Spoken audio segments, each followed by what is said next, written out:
Yo.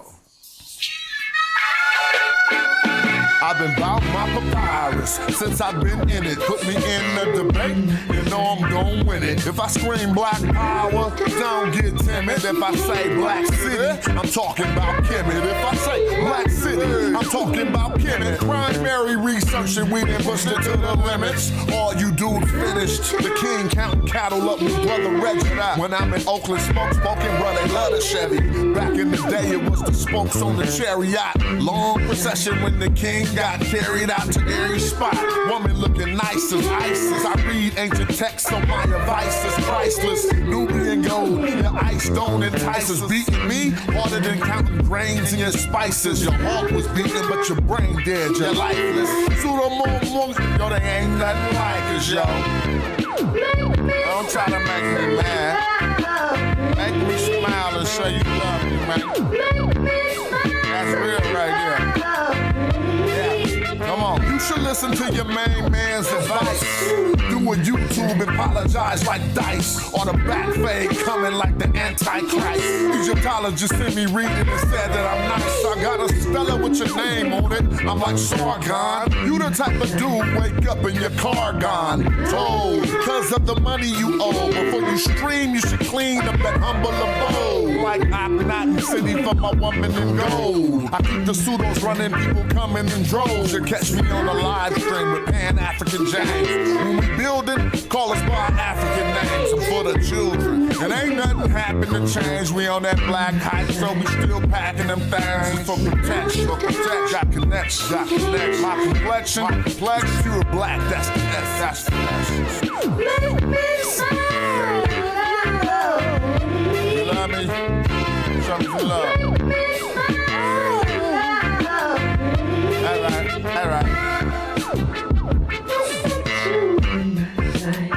Yeah, it's way more important.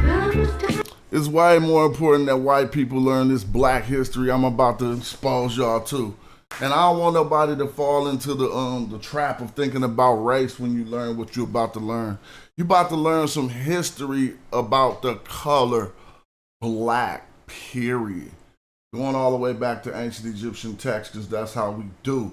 I'm going to whip out one of my oldest presentations from one of my biggest videos on my channel where I said ancient Egyptians calling themselves black. But we're going to expound and go further than that. Talk about some Osirian symbolism and a little bit more. I'm going to play this other tune, though, so we can all be ready, right? I want to play these, but YouTube kind of hate when I play those, so I'm going to play this. Check it out. Right after this song, we getting it in. Yeah, and I'ma work cause I ain't going out lazy, bruh. Thought he was conscious, but the homie just played me, bruh. The house of consciousness is going out crazy, bruh.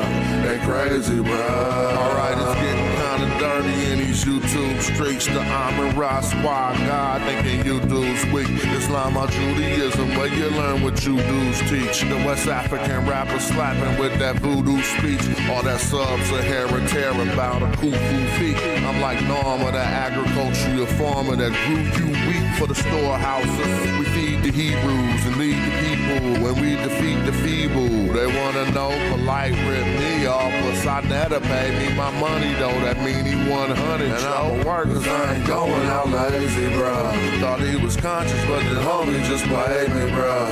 The house of consciousness is going out crazy, bruh. They crazy, bruh. With the Jews, I rock the pinky. I think Jesus got to save me. A doctor saved me, a Dr. Inky. I cop the copper jewels all blue and red. I'm not the chakra doctor y'all claim woke. But you in bed, you won't pop a chopper, you Grandmaster J. You just talking. Punks turn the other cheek and you will walk away. Y'all gon' have to pardon my Moorish. That's Taharka Bay. I'm on that black African power on my darkest day. And that's my brother I'm stomping them other punks. We brought them gators to Italy, you loving the Moors. And now I'm teaching from my shrine like brother Jabari. Scoping the savannah cause I'm on another safari. Tasha K showed us Frank Record. Young Pharaoh just losing his mind and y'all can't help him. I know one thing, you're a fool if you're still out here. Cause it's crazy. Let me see if I can show y'all this. See if I can show y'all this. Look at this. No, look at this. Look at this. Would you look at this? Hold on. No, I'm trying to get right. Don't trip. Yeah, okay. Now, just look at this. Nick Fuentes says what everyone thinks about black people, but are too afraid to say it. You see this new trend going on with all the increased racism in America? That's why it's time to give y'all some lessons.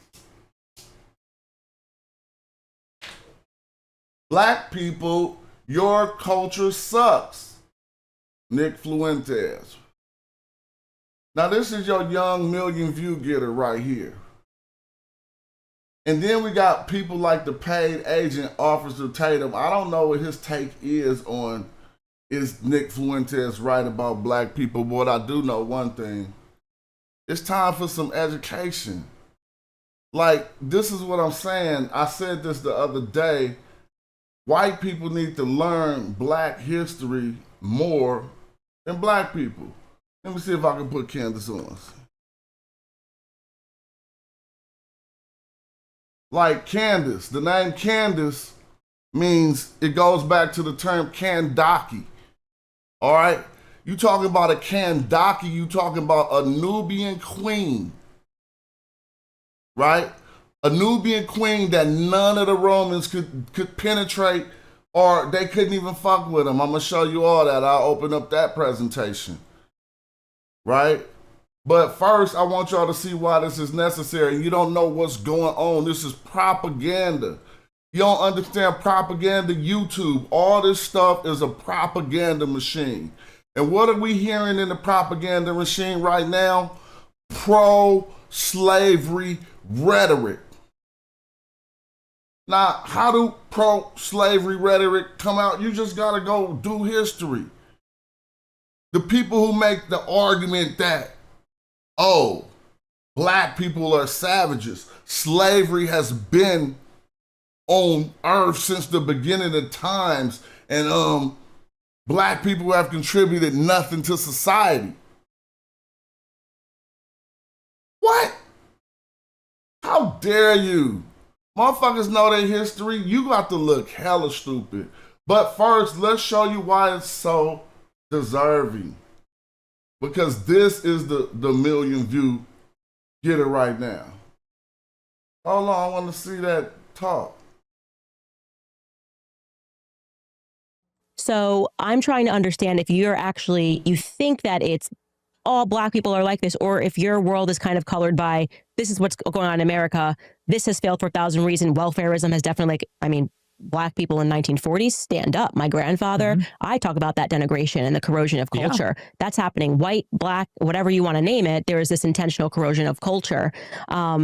So do you think it's literally, well, this is just what a black person is when they come out? Or do you think that post welfare, LBJ, Great Society, this is what black Americans have become, and I have a right to respond to that and say that as a white man, I don't want to live there?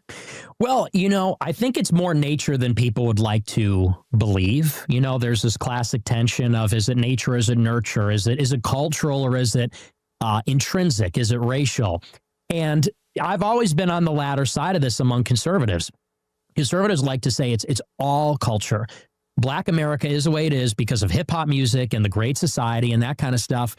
And I think the uncomfortable reality is a big part of it is intrinsic. One of the big arguments against the abolition of slavery. Do you hear this?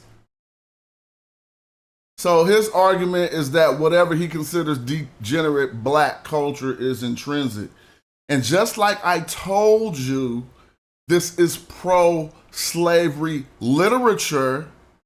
His second talking point is to go into a refutation of abolitionist literature talking points. Listen, why would you go straight to abolition, this literature, in this discussion?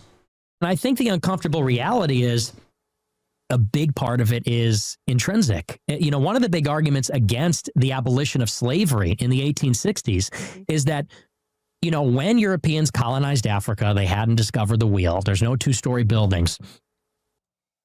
Do you hear how stupid he is?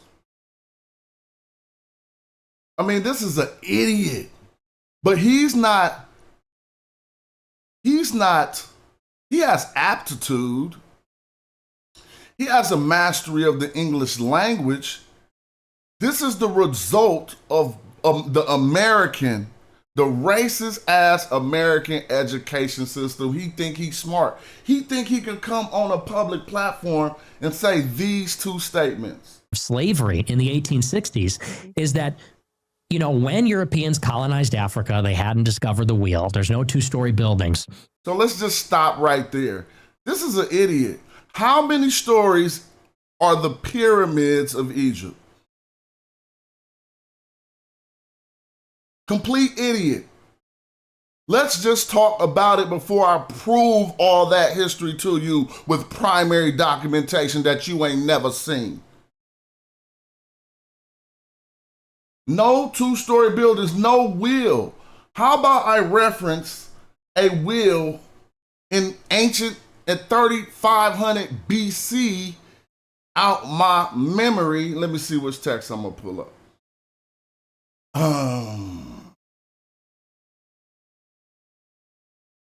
The name is just bouncing off neurons. Okay.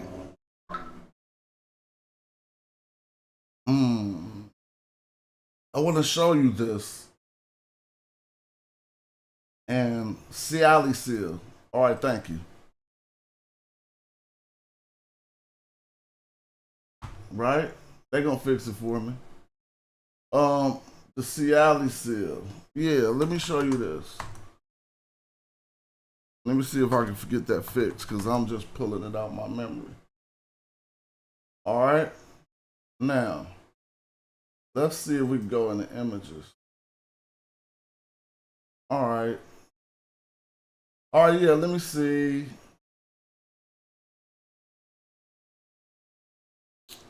I want to show an ancient image on. I'm not pulling it up right now. I can take you back to 3600 about 3400 BC as dated by Gunther Dreyer. And we'll do this later in the show because I ain't into the pulling up text and stuff right now. We're going to still analyze this and show you an ancient wheel in Africa. We're not talking about the golden chariots and all of these things that we understand because they're going to try to take credit and say Hyksos brought in the chariot. But he was simply talking about the wheel. And it's the funniest part is it is one of the oldest ancient Egyptian. Oh, here we go, right here. Thank you, pre-dynastic. And this is my man Raphael Francescu's site. Now what we gotta do, I just gotta show y'all this. How dumb do people be? So not only is the wheel, you see them rowing on boats, right? In Africa, up and down the Nile, and we'll talk about them people. So let me ask you a question. What are these two things right here that Horus and the other bird are on top of? I can make it bigger.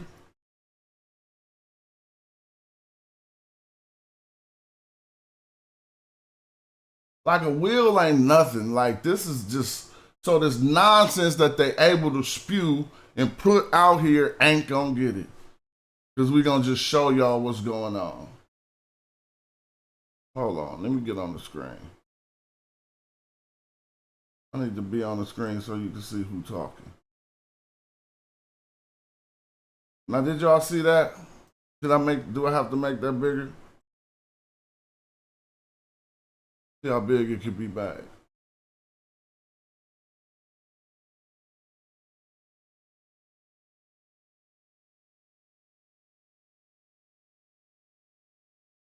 Shout out to Shazmu. My man Shazmu say that's the glyph 049. That could be considered that too. Well, what do we see? What appears to be wheels. Man, we could show this all over ancient Egyptian text, right? And if I would be able to, I would love to say that those are some determinatives for a town, a city, or a location. But the fact that you said when Europeans came in, bruh, I'm not even trying to go back that's that early. When the Greeks came in. So let me show you now, before we finish up on him. Look, and he think he has a look of some type of certainty. But I would like you to see what Europeans actually said. Let me see. So we can understand this. What Europeans actually said as far as when they got to Egypt. Let's go to my clips. Right? And this is more important for others than it is for us to be steady and stand in our own echo chambers and repeating Black history. So he said they couldn't find the wheel or nothing when they got to Africa. Let's see what scholarship says. If you read what the Greeks, Hold on, we want you to hear this loud and clear. if you read what the Greeks said, not what we think, but if you read what the Greeks said, they said they got everything from Egypt. They got all their knowledge from Egypt.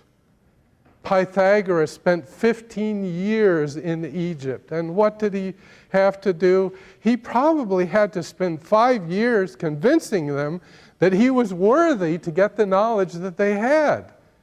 Remember, knowledge was power. Knowledge was sacred. Knowledge was something you just didn't publish in the newspapers. Knowledge was guarded very closely because it was of tremendous value. You wouldn't give it to anybody. Did you hear what he said? You would give it to somebody who was willing to shave his head and be a penitent for 5. You hear what he said? So Nick Fuentes said Africans didn't even have a wheel or no two-story buildings when Europeans got there. And he said the Greeks, who most Europeans fancy as their classical, knowledgeable civilization, they said they got everything from Egypt. And we're going to talk about who they got it from while in Egypt, because they didn't see no modern Egyptians. What you see today, that's not what they seen. And we're going to show you the sources for you to scrutinize, you to take this Black history class back to wherever you want to take it and try to debunk it. Listen. Shave his head and be a penitent for 5 years. Anybody. You would give it to somebody who was. Knowledge was guarded very closely because it was of tremendous, that he was worthy to get the knowledge that they had. Go back further. Pythagoras spent 50. If you read what the Greeks said, not what we think, but if you read what the Greeks said, they said they got everything from Egypt. They got all their knowledge from Egypt. Pythagoras spent 15 years in Egypt. And what did he have to do? He probably had to spend 5 years convincing them that he was worthy to get the knowledge that they had. Remember, knowledge was power. Knowledge was sacred. Knowledge was something you just didn't publish in the newspapers. Knowledge was guarded very closely because it was of tremendous value. You wouldn't give it to anybody. You would give it to somebody who was willing to shave his head and be a penitent for 5 years, and then you might start to tell him things. Okay? And the Greeks did this. Pythagoras did this. Other Greeks did this. And they said that they got all their knowledge from the Egyptians.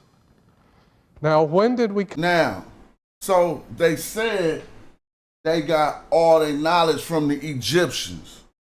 That's what they said. If you don't understand that's African, that's your fault. I'll teach you in this presentation. But let's go back to what he's saying and what they teaching the youth right now. Looking silly. over the wheel. There's no two-story building. And I think the uncomfortable reality is a big part of it is intrinsic. You know, one of the big arguments against the abolition of slavery in the 1860s is that, you know, when Europeans colonized Africa, they hadn't discovered the wheel. There's no two-story buildings. That's crazy. No wheel, no two-story. Yeah, he's saying so much stupid stuff. So let's just get it in.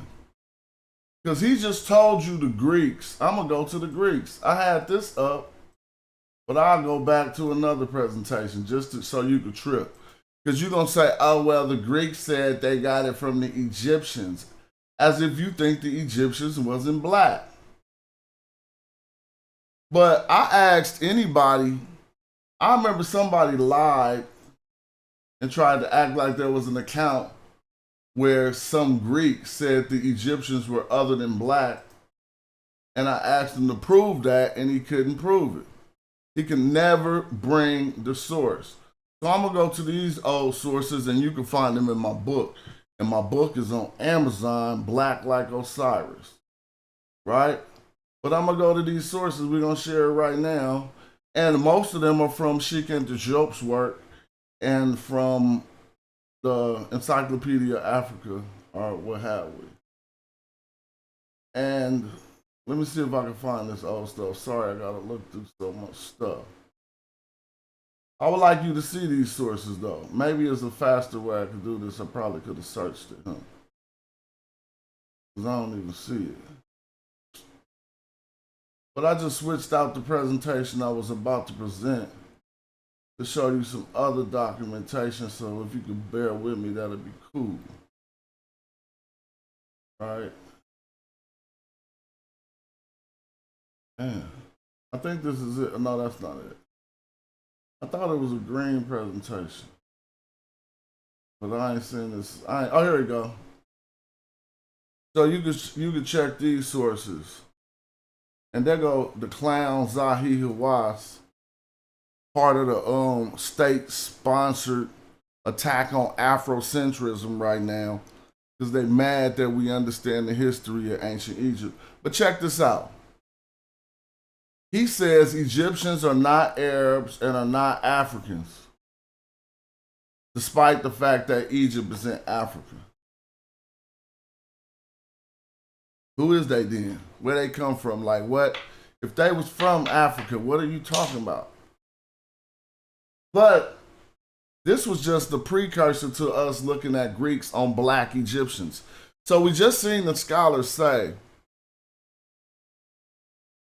the Greeks said they got everything from the Egyptians, all their knowledge. Now let's look at Greek accounts, not just Herodotus, but other Greek accounts of who they got that knowledge from. Who those Egyptians was. This is Lucian, a Greek writer, 125 to 190 AD, talking about Lysinus, describing a young Egyptian. And he says, this boy is not merely black. He has thick lips and his legs are too thin. That be reminding me of me. You think I skip leg day. It's just genetic, nilotic, tropical limb proportions. You know what I'm talking about? But they said he has thick lips. His legs are too thin. His hair is worn in a plait, shows that he is not a free man. And this is from Roman times. So that's how they looked at that. But they looked at him being black and not merely black, describing this young Egyptian, but he had thick lips and his legs were too thin. Okay, y'all can look that up. Because apparently these Greeks, when they went to Egypt, they seen black people, period. Here's Aristotle, all right? And we got 384 BC to 322 BC. Physiogenomics, right? It says, too black a hue marks the coward, as witness Egyptians and Ethiopians. As so does too white a complexion, as you may see from women. The two complexions of the complexion of courage is between the two. You see what he said? Aristotle, like, hey, if you too black like the Egyptians, then he said the Ethiopian. So what's the problem? When the Greeks went to Egypt to study, they seen black people. I'm gonna prove that without a shadow of a doubt in this video. Like the video, feel free to comment, and I need my white people who tapping in to get this black history to tap in the chat. This Magi Archer Smash Rock Wellington, his elegance, putting it down with sources, and we're gonna go into primary sources in the ancient Egyptian language to show you what you need to see. Clowns like Nick Fuentes, I'll fry that boy. I need to go find him on a college campus trying to debate somebody just to go get the sound bites. But let's go to the next one. Diodorus Siculus, right? This is his account at about 60 BC. They, the Ethiopians, say also that the Egyptians are colonists sent out by the Ethiopians. Osiris, king of kings and god of gods, having been their leader of the colony. They add that the Egyptians have received from them, as from authors and their ancestors, the greater part of their laws. So what did Diodorus Siculus say? He also said, now they relate that all people of Ethiopians were the earliest, and say that the proof of this is clear. So they basically said that the Egyptians were a colony of Ethiopians. Okay? Y'all got that right? Did that man say when they came into Africa they didn't even have two-story buildings? Well, I don't know what you're talking about. All right, so I'm leaving camp, but I ain't trying to leave camp. So let me get to the next slide. Y'all know about what Herodotus said. And he said it so matter-of-factly, he wasn't even trying to prove to nobody that the Egyptians were black. What he was doing was trying to describe the Colchians. And in order to get people to know how black the Colchians were, he used the Ethiopians and Egyptians as a reference. So how you like that? Shout out to Fred Kelly, who says Egypt and Ethiopia are two different countries. And so some of what you're saying is true, right? But you'll notice here when they talk about blackness, they always reference Ethiopia. I mean, they always reference Egypt before Ethiopia. They don't be saying black like Ethiopians and Egypt. They be like black like Egyptians and Ethiopians. As he does here. My own conjectures were founded, first, on the fact that they are black-skinned and have woolly hair. He's not talking about the Egyptians, he's talking about the Colchians. Which certainly amount to but little, since several other nations are so too.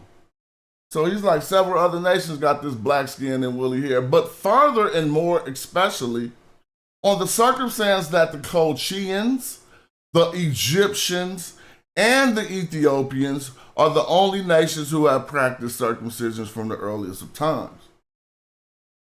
So he say they got black skin, and he had lumped them with the Egyptians and Ethiopian for this reason, but he didn't only use that. He said plus they the only ones who practice circumcision. So he's saying black people, because he's comparing the Colchians to the other nations like the Egyptians and the Ethiopians. right? Let's keep it popping.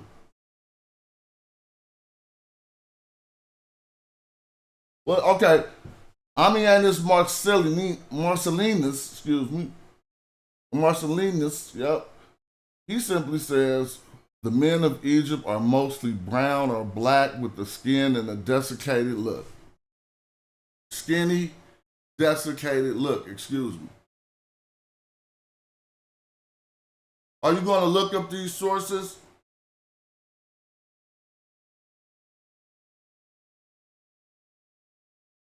Well, see, we're going to take you on a historical run. We could take you from ancient history up to the 1900s.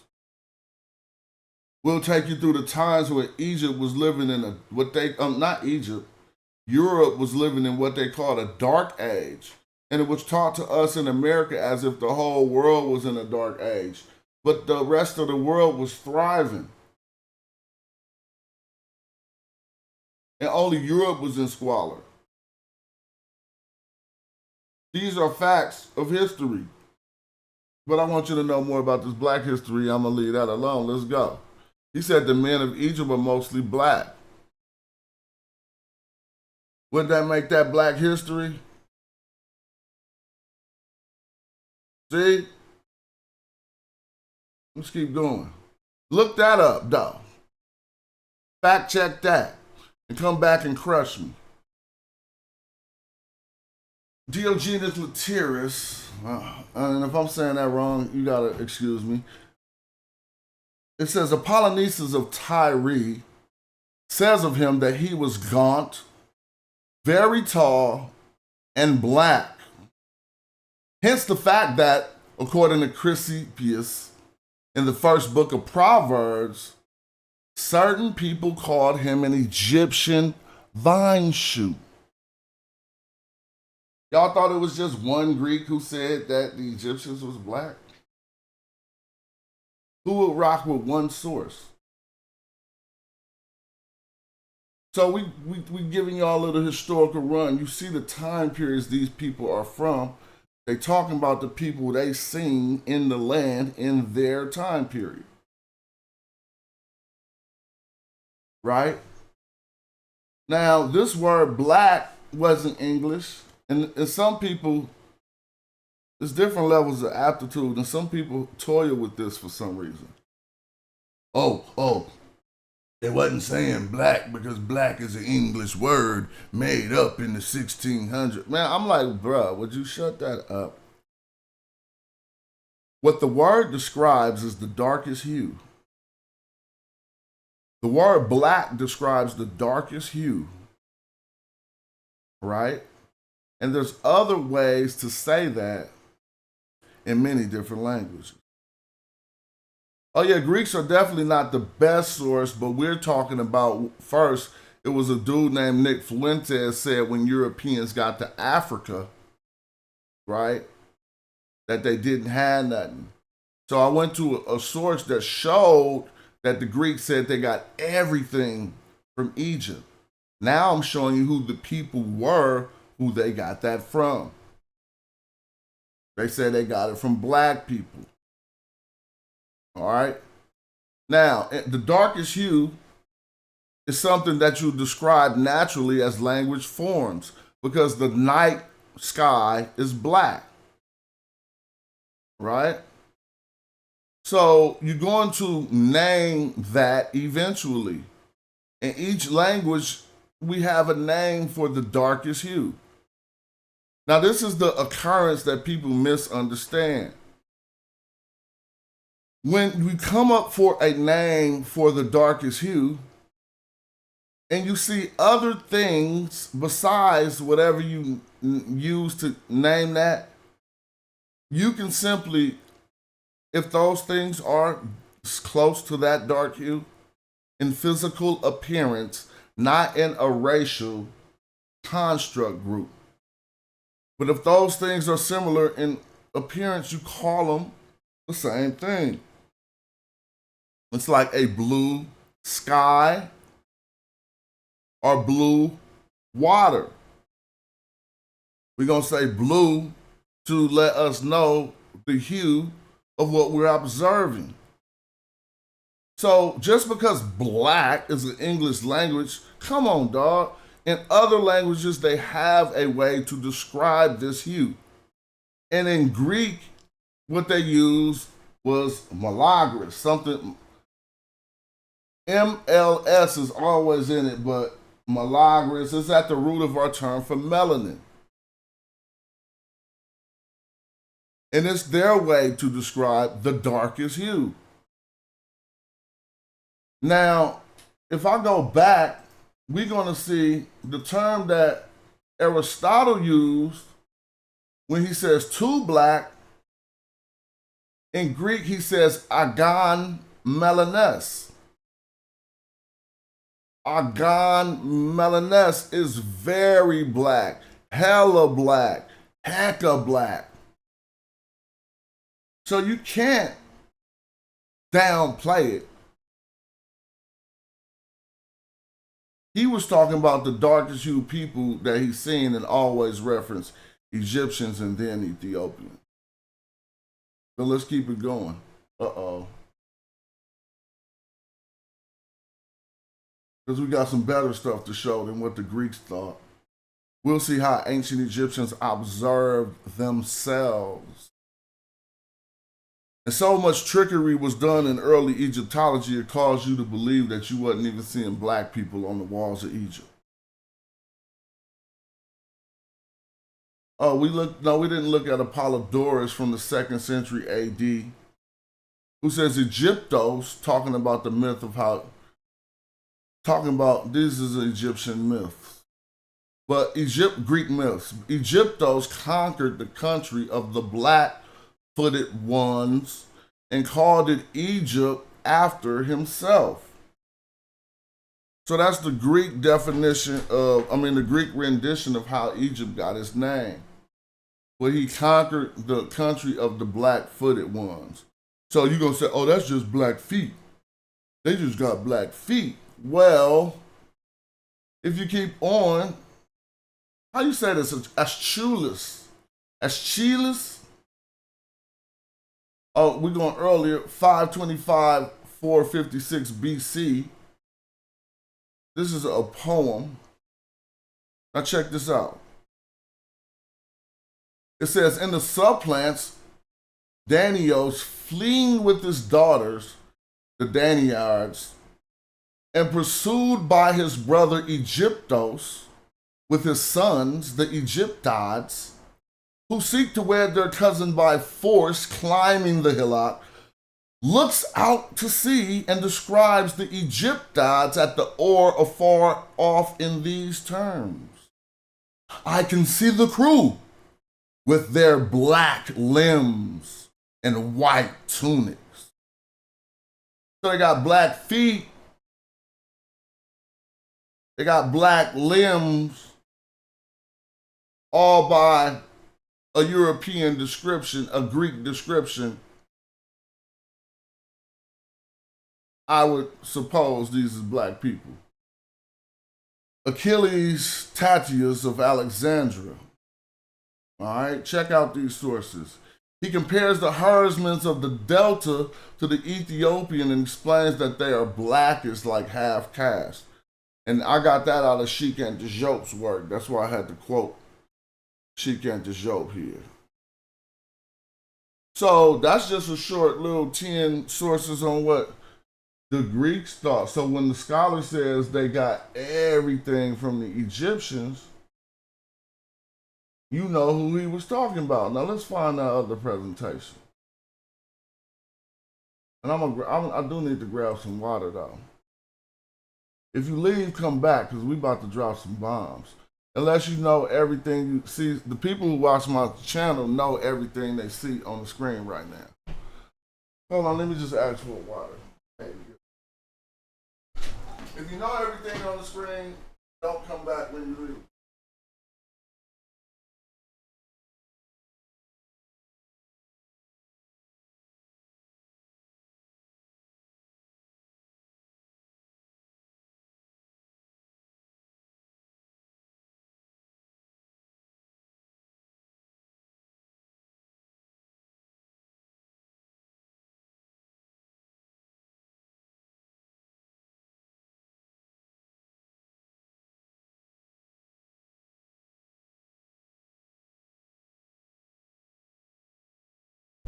I'm back. Don't leave. All right, yeah.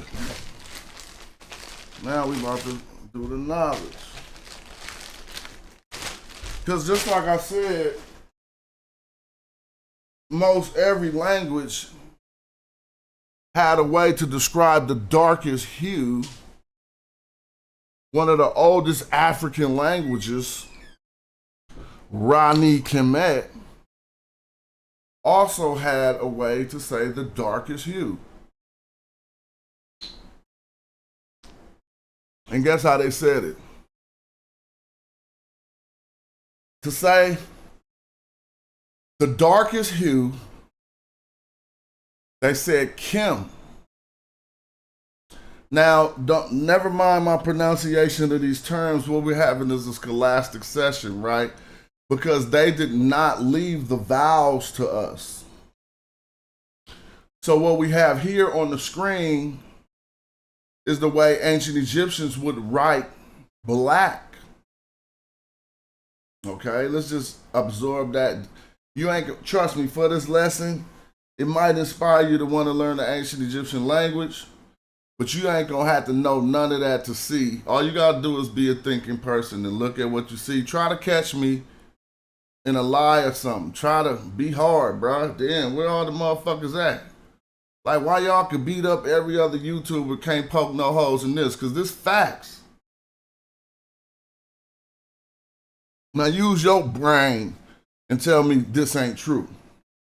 What you about to see.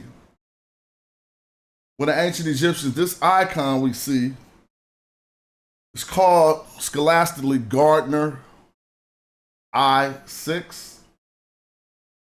That's the category, and it is, some say, I don't want to say what it is because there's a debate about that, but it represents the consonants K and M.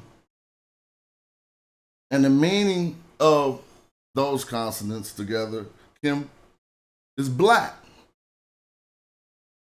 So, as we see here, for cattle, where they use Medu Neter to show us the color of each cattle, right? And you can see this glyph here, how it looks on the wall, and you see it right there in front of this calf, right? This is the black calf. If you're familiar with Medu Neter, you know that when we see this flamingo, what color are flamingos? They're pink.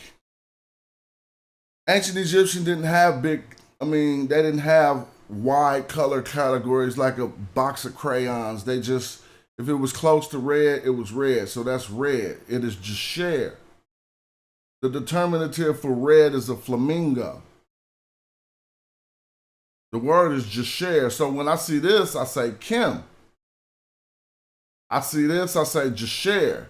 The meaning I get from Kim, the black calf, the red calf. So what's this one? This is a term, an ancient Egyptian term, hedge. Hedge is associated with silver. And silver shines bright. So it's often used to say shining bright and even white. If you had to do some homework, you wouldn't get it wrong if you said the white cow. Don't worry about this is from thousands of years ago. They don't look like they match the color of the name of the color. Don't even trip. This would be the white one or the shining one. And after further observation, this one would be the speckled cattle, right? Probably like the ones with the dots on it. I used to think it was the green one because that could say green, but it's speckled. So we see how they're using these terms clearly enough. Now, well, on Facebook, I should pull myself to the right so I ain't in the way. All right, look. So you see Gardner I6 here, Kim, but this is what they call a phonetic. So we're reading from left to right in this rendition. This is what they call a phonetic complement, right? It's basically the final consonant of the first biliteral, which means it has two consonants. It is the final consonant written out so you won't confuse it. So it don't say Kimim, because this is also an M. It simply says Kim. Now this isn't pronounced because it's a determinative. The ancient Egyptian language uses what we call determinatives as classifiers to let you know the category of the word. So this is hair here. They use hair to focus on color. It goes back to a word awin or yin, which means color. But if they use that determinative, they're telling you this word category is a color. Therefore, we already know they want us to focus on black, right? That's simple enough. So let's keep going. So now I'm going to take you to the work of Herman Ranke. He did the persons and names of the Middle Kingdom. And what's the first thing you see in the Medu Neter? Gardner I6, which means black. Strangely enough, in this name, the person put the determinative in his personal name, whoever named him or whatever, these people, since we got 14 at the station, right? They put the determinative in the name. So at this point, you know to focus on the color, black. Now we just see, it's kind of like written with sort of like a Rebus principle. His name is Khemu. His name is Khemu. When I talked to Dr. Jonathan Winterman, also if you go look at Serge Sonoran's work when he, at the 1974 Cairo Symposium, when an argument broke out between a Professor Abdullah and Sheikh Anta Diop, Serge Sonoran stepped in as the qualified linguist of the time.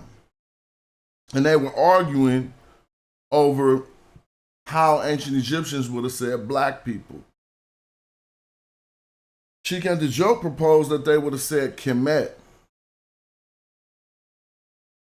And there was some discussion about another term, Kemet in there.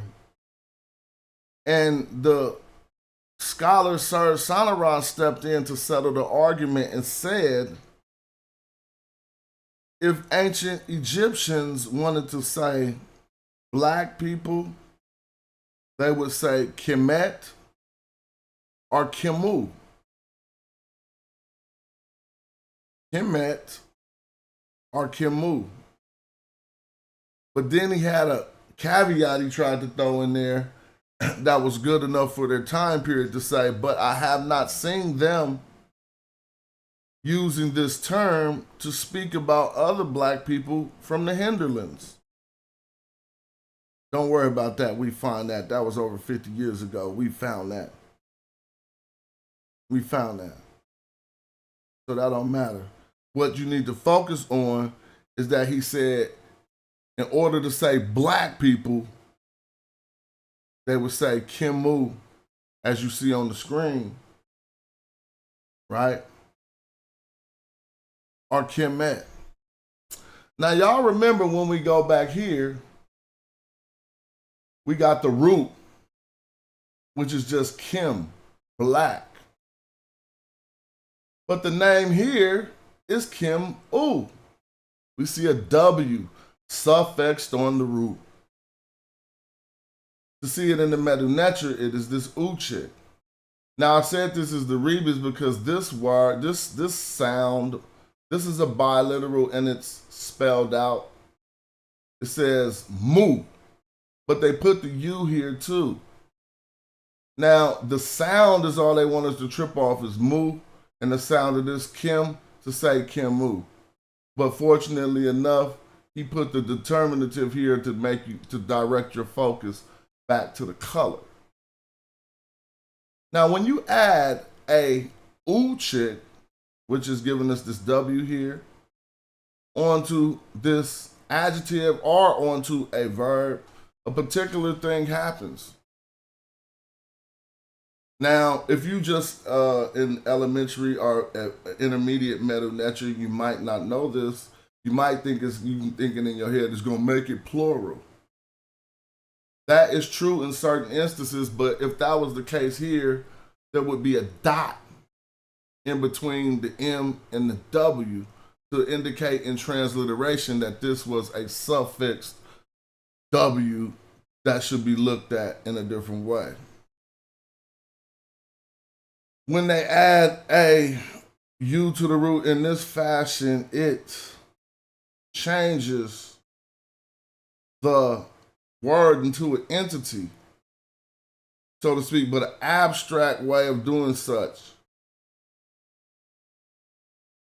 So it's kind of like one who is, and they say the W may be that which is, but it's like, just not to complicate it, one who is that root word. You can do that in many ways in the ancient Egyptian language. You could do it with a reed leaf or with a T.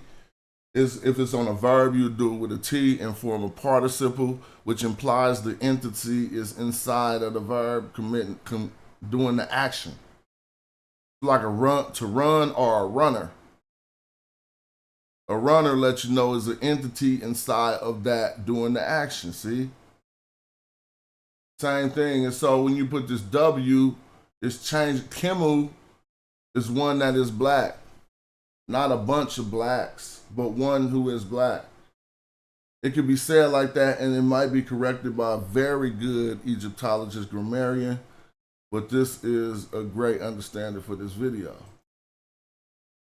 Now, when we talk about the name of ancient Egypt, and you could go to my video and watch me talking to one of the leading epigraphers, Jonathan Winterman, Dr. Jonathan Winterman from UCLA, and we discussed this term here. And see, it's crazy because when you talk about the Sudan, they have no problem saying that that's the black land. It means the land of the blacks. But if you translate this using all grammar and no Egyptology meddling and no dictionary meddling, we still got Gardner I6, right? Which has given us their darkest hue. Remember, it means black, Kim. We got the M, which is still just a phonetic complement. So that's still just Kim.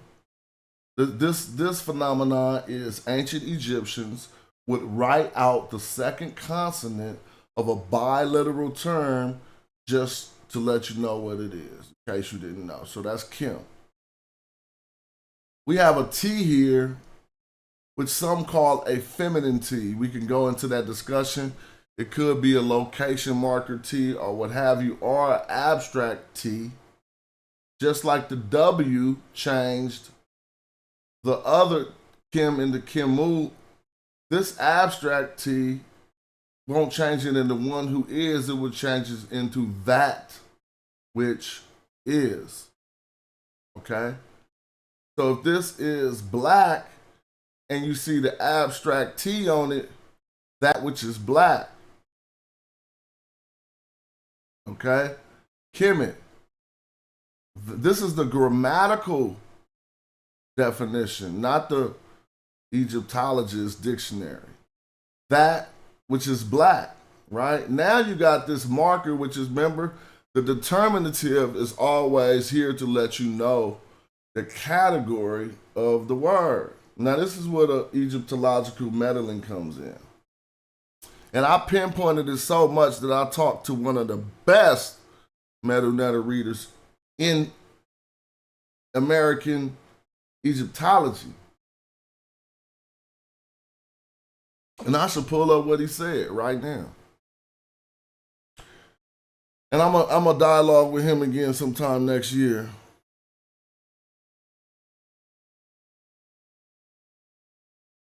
Hold on one second.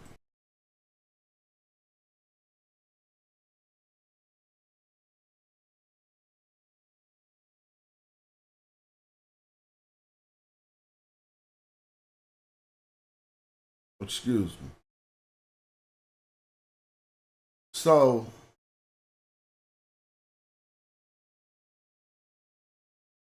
on this term, this is Gardner 049. That if you want to look it up on Wiki, you go look up Gardner, like Alan Gardner, Sir Alan Gardner, 0049 in the Gardner sign list, and you'll see it says a settlement, a town, or a city. All right, we can talk about that, Dorfell, but just from there, it doesn't just come from Sud. It comes from Aswan. I mean, it comes from a different term. It don't just come from Sud, is what I learned. But we can talk about that too. But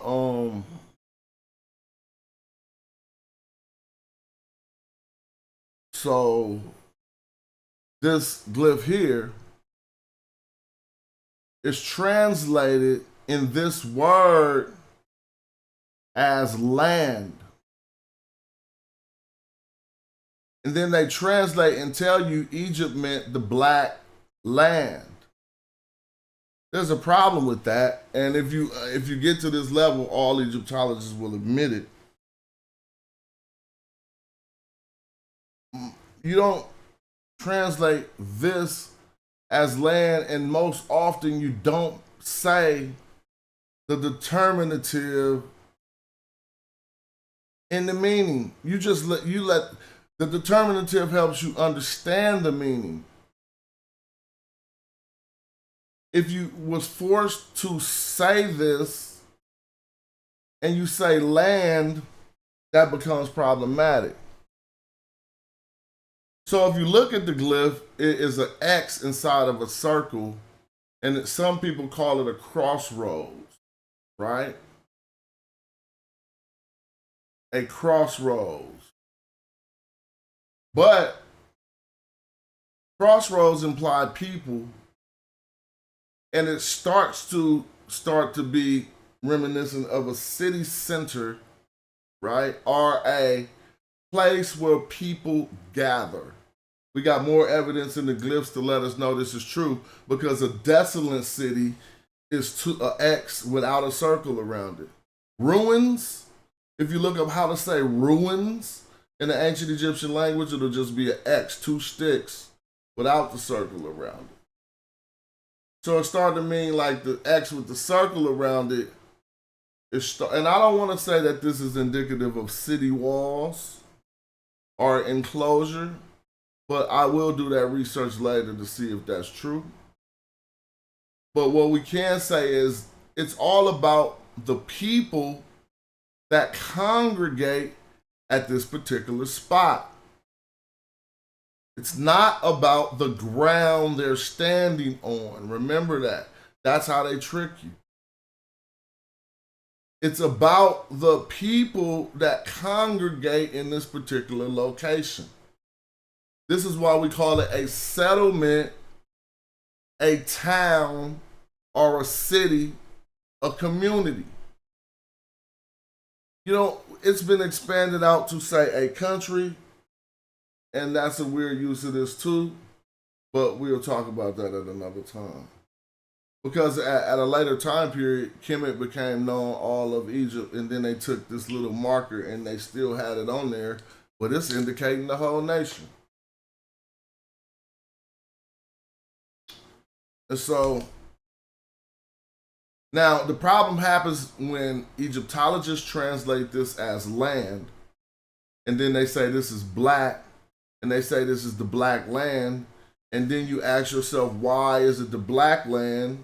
And you think obviously because of the people, and then they come up with some fanciful tale and say it's because of the soil, the fertile, rich, magical Nile soil that produced so much agriculture in Kemet made them name their whole country after it.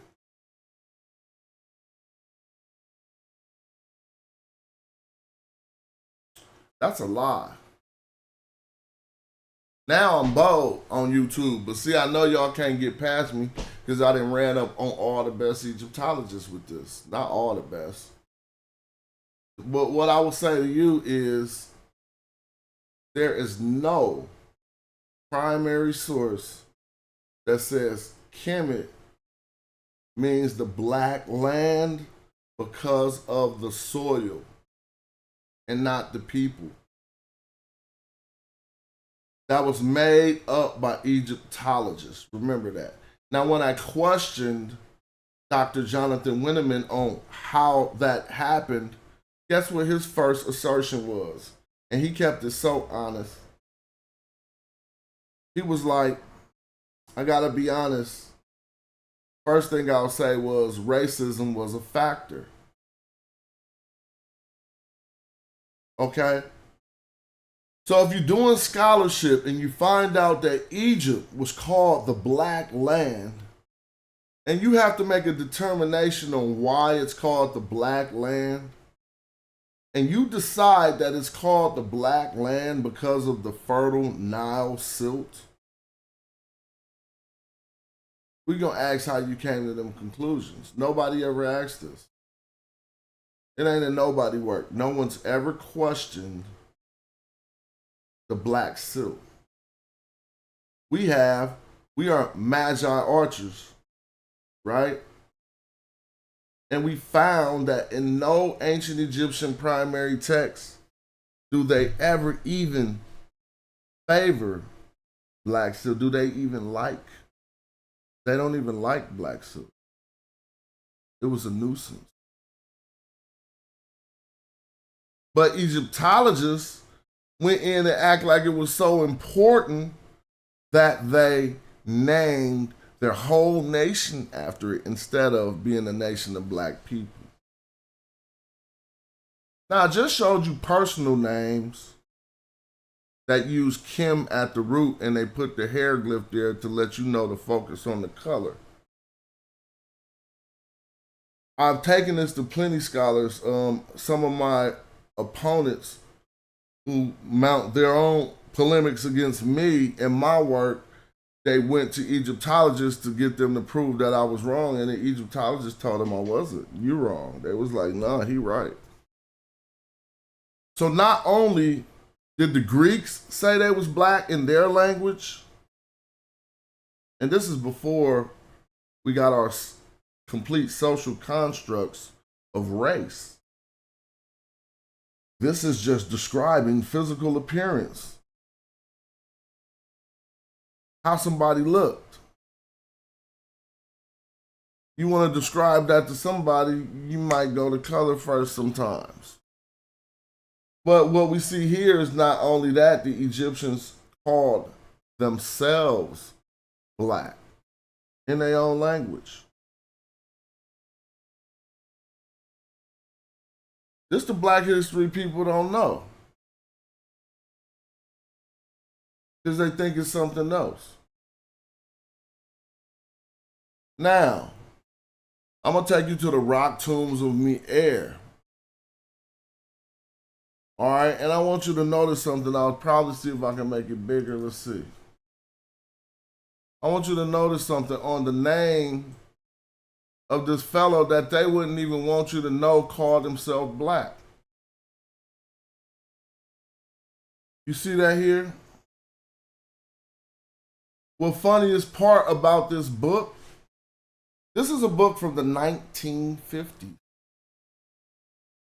It has not been discredited, or it ain't, the work ain't been, oh yeah. One scholar updated this work. She didn't change nothing that I'm about to tell you. Now you see this name here in the ancient Egyptian? What you see is a H, a P, and an I or Y, Happy. His name is Happy. And after his name, he placed the I-6 glyph. Now, the ancient Egyptian language doesn't work like English. It's kind of like Spanish in that regard, how adjectives deal with nouns. You know, I'm talking about you place the adjective after the noun in ancient Egypt, in ancient Egyptian, in Middle Egyptian, right? So the noun is this is his personal name, happy. And this is the adjective modifier after it. At this time period, they did not write definite articles, so we won't see the here. We simply see happy black. Happy being his name, not like the English word happy, kind of like the Egyptian word happy, which would probably be like God happy or what have you. Then he put black after it. It happens so much in the rock tombs of Me'er that the funny part is when you find this section in the book, the book is by Albert Blackman. When you find this section, it sounds funny. It seems like they're doing some Mike Epps or some TV show stuff, but it's called The Blacks. He was like, Meet the Blacks. The section is called The Blacks. And he was probably making a pun on the fact that they were probably African because he called them Hamitic, right? And the fact that they really called themselves black, right? I don't know what's going on, but I'm not about to look. I'm just going to keep teaching. So you see that there, right? And you'll see this often. And this goes into the argument that they really called themselves black. I'm showing you how adjectives get used as nouns here. And somebody could screenshot that and look, but I'm not about to go over that because it really ain't pertinent to what we're talking about here. So we see Kim, short for Kemet, the black community. Why would I say community instead of land? Because I've been told by scholars that's a better translation. And also, when you say community, it references the people. When you say land, it starts to reference the ground. All right? So remember that. And when we find translations, sometimes black community, you could substitute another word. Black town works too because that's about people, as you would say, ghost town. So you can use other words to reference that, but I've gotten that from plenty of scholars that that's not a bad translation of this term. Kemet would be the black community. Now, if you go into the history of ancient Egypt, you can see how this occurs. And when we find it with this determinative, some have made a big deal out of this to say that is proof that it has to do with the land. But I found that they got some type of an argument, but it's not really a solid one because you can find this determinative on personal names and things that don't have anything to do with the land. All right? So just know all of this, these were different ways to say what we call Egypt, but it wasn't saying Egypt, it was saying Kemet, the black community. Now, if you want to argue with that, I'll be happy, but all you'll be arguing over is the definition of Gardner O49 to say it shouldn't be translated as that, and we could go right ahead with that. So this just means the black community. Now, why did it become to mean all of Egypt? It wasn't all of Egypt at one point in time. It was just particular areas in the south. I could take you to plenty ancient Egyptian texts to prove that. If you want to learn that, you can reference the story of the eloquent peasant. It'll tell you exactly. Use your visceral brain. I mean, be keen and read the story, and you'll see that Kemet wasn't all of Egypt. it was a location in the South, a black community. If you learn the history of Egypt, you'll know the North, it wasn't even no Upper and Lower Egypt. That's an Egyptological term. There were two lands, two separate lands that got united. One of them was Ta Shemeu, which we call Upper Egypt, but that don't translate to Upper Egypt. And Ta Mehu, which we call Lower Egypt, but that does not translate to Lower Egypt. It's simply two different lands that got united by a king throughout Egyptian history, and that becomes significant too. But let's get back to this, because y'all already by this time know that this word means black. But what I did was switch the determinative here from 049 to, I can't remember the Gardner classification for this. But it is a bovine. A cow, whatever. You got horns, so you want to say a bull? Okay. They used to draw cows with horns back then. I don't know what's up with that, but y'all can teach me about these animals. Nevertheless, you see 3 strokes under it would simply represent a plurality or, you know, a group. So since I switched the determinative helps you know the category of the word. So what would you take if you seen this? You already know the word means black. You know this means a group or a plurality. And you know that's a bull. So you're going to say black bulls. You be correct. You read that right. You looked at the determinative. You understood this isn't spoken. You'd still just say Kemet. But the person will understand you're talking about a bull because you probably referencing it with some type of a vowel switch of some sort. Right? Black cattle, exactly. But, because that's how the ancient Egyptian language works.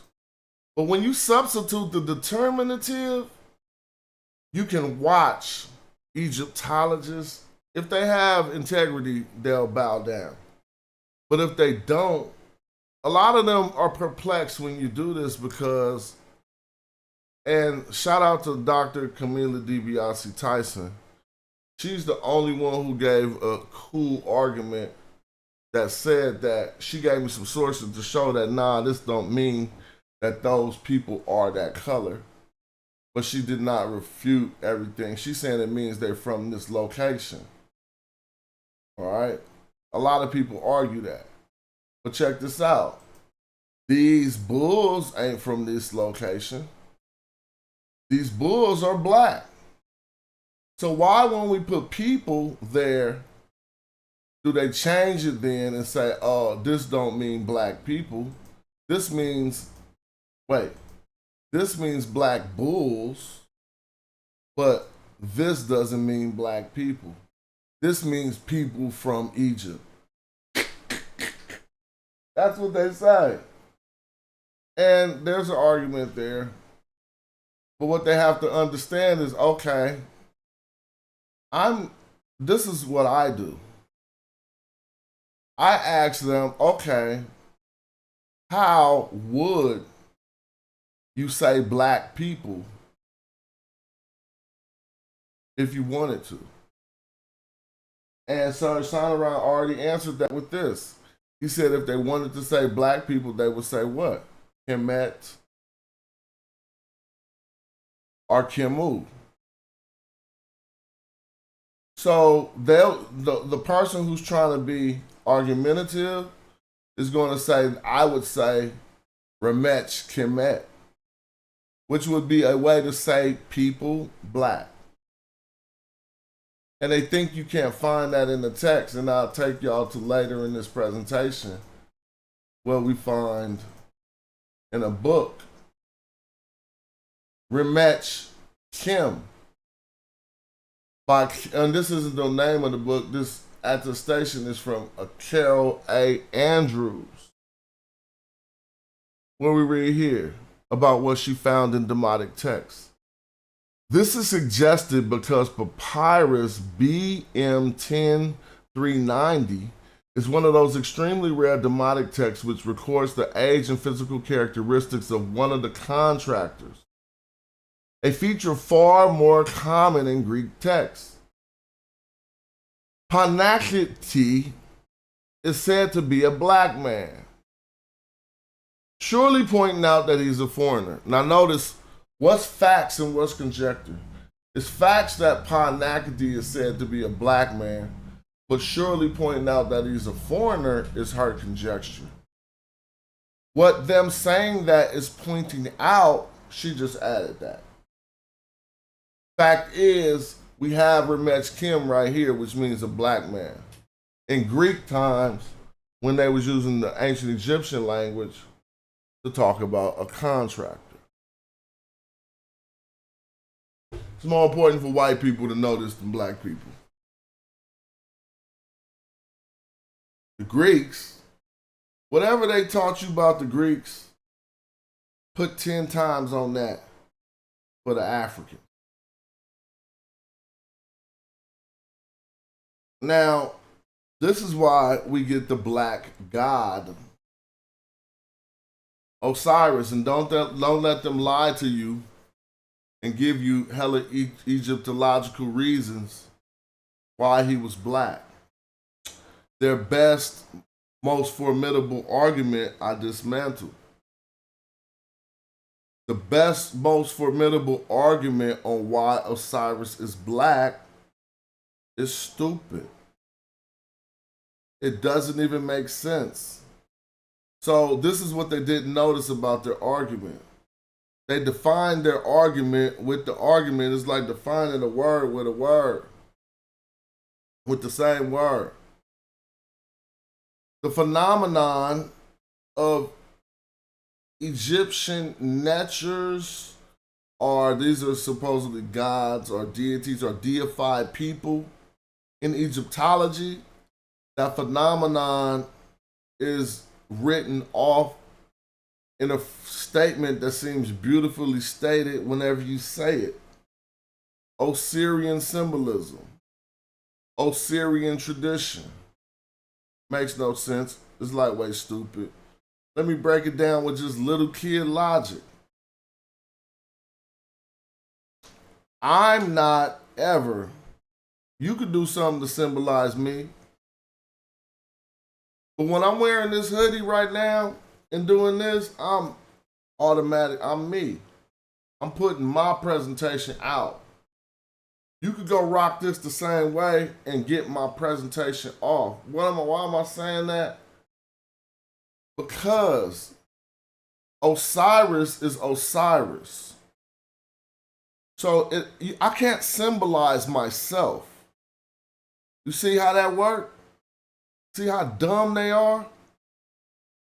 If it's Osirian symbolism, it is when other people are painted black and they're trying to symbolize Osiris. It's symbolic of Osiris. But that does not explain why Osiris is black. Osiris ain't black because of Osirian symbolism. What is he trying to paint himself black to symbolize himself? So that right there don't even get past elementary logic. I don't gotta go deep in on that. They didn't really notice how that didn't make no sense. You can use Osirian symbolism on Mentuhotep to say his statue was painted black because he was in the Osiris tradition. Statistically, it just don't make no sense. It don't add up. I can show you over 2,000 deceased individuals who were in the Osirian tradition. They all turned to a Wasir and joined the body of Wasir in the afterlife. They didn't, well, all of them can't be written off as, they can't be written off in the way that we written off. Or that you won't find all of their effigies painted black because they were into Osirian symbolism. It don't even make no sense. So it's about writing away some of this blackness, the fact that they worship black gods. Now I'm going to take you to his name. And from what they learned, from what you learned just watching this show, today, I don't think anybody got that good a memory, but, excuse me, damn, let me get back to it. But from what we talked about on this show today, take a look at his name, right? You see Gardner I6 at the beginning of his name. This is what I mean.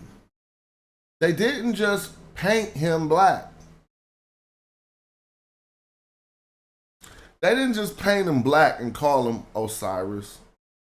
They painted him black and called him black.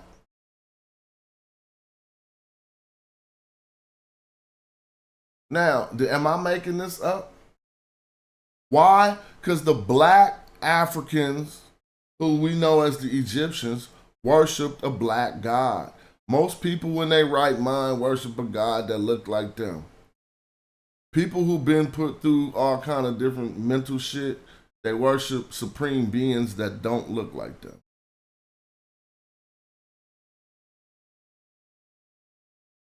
The ancient Egyptians venerated Netchers who looked like themselves. You think some people who wasn't black just had the black god like that? Well, the Greeks did. If you go look at the surname of Apollo,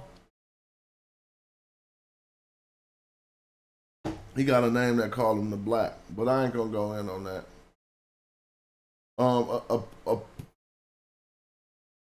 Apollo Aethiops, right? But anyway, so this started with a little video of Nick Fuentes, and I had to go back to where he was talking about. This is my time period. You talking about when Europeans, first of all, when Europeans got to Africa, the first reason why they ever came was knowledge.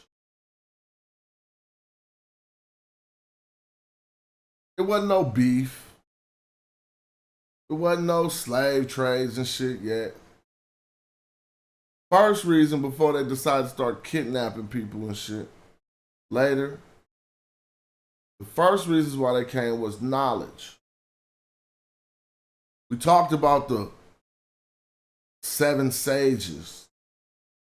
Salome going and being punked. When he got to Egypt, he got told he wasn't really as smart as he thought. Or his people wasn't as old as they thought. All the way down to when Aristotle may have simply, because he tutored Alexander, they say, or if he didn't tutor him directly, he was like somebody Alexander looked up to his teachings. But they say he convinced him just like, yo, why is everybody going and studying and spending 40 years? Let's just go take Egypt. You can throw that part out or discredit it or not. Nevertheless, they got there. I ain't really focusing on just Fuentes. It's about this new rhetoric that's being spewed on these new propaganda machines. He get thousands of views saying shit like black people never contributed anything to history. You feel me? And that's tainting people. That's propaganda. So if I could say his name, maybe this algorithm will show some of the people who watching them some of this type of stuff. And they can see another side of it, and they can vet my information and vet his information. I went back to the beginning. We can go all through history. We could do it right in this show. Right? I'll go faster. I'll get up out of ancient Egypt. I got that without a shadow of a doubt. Black. right? But then what start happening? See, the Greeks came in, and at about 700 BC, we give them a little area to kick it in called Necrotis. But a little bit earlier than that, there was a Greek establishment, probably from about a little earlier than that. I don't want to put a time period on it, in Libya. And the Greeks was mixing big in Libya before they got a place in Egypt. I don't know if Necrotis will go back to 700. I might be taking that back too far.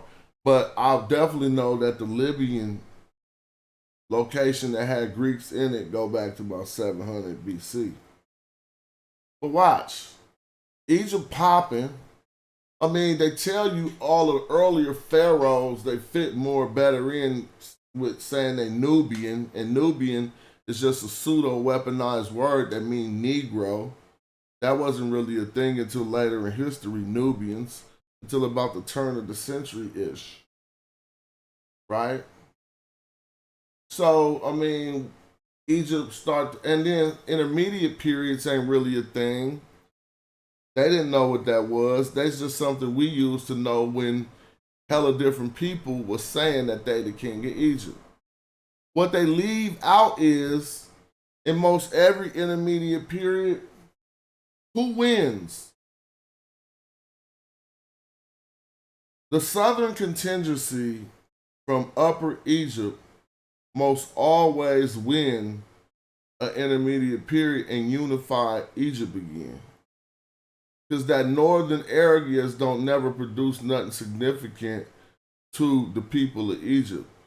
When they get these northern kings, they get fought against and kicked out. Why? Because the north is closer to that area of confluence. And if you understand that these is two different lands, the people of Ptahmehu was just that. The people of Ptahmehu, they would even call them different names. They would be Rekheti. It ain't too much Rekheti in Upper Egypt. This is a name for common people, but these was common people you would find in the marsh areas, right? At first, you got to look at how that term developed, Rekheti. And so they wasn't just Remech like the average people. You start hearing complaints about people coming into Egypt too much, and now you can't find a real Egyptian no more. Way back in the 12th dynasty. So anybody who think this wasn't Black History stupid, just go look at some of them statues and all the nose that your people blew off of them so that people won't think that they Black. Or why the noses ain't on nothing. The nose ain't on the Sphinx because of Muslims. A Muslim dude found some people worshiping it, and it's when it was covered up in sand. And the story has it that he could walk right up to the nose and broke it off with a crowbar. Y'all want to look that up? It'll be right on your wiki. So this was an old presentation. That now, I told y'all in the book, Albert Blackman called them the blacks, right? So I just want to show a page from the actual book so you won't think that I'm making this up. I told you to say Henny the Black, right? Here we got Henny the Black, which is another Henny. Trust me. They got the Henny Y, they got the Henny I, but then we got Ni Ankh Pepi, the Blacks family. See, y'all can try everything y'all gonna try. Try to say it was a job position. Try to say it meaning a blacksmith. Try to say whatever you want. We done been got to the bottom of this. This, I'm telling you shit, we researched for 4-5 years. This is a scholar who wrote in his 1950 book that this person called himself Ni Ankh Pepi the Black.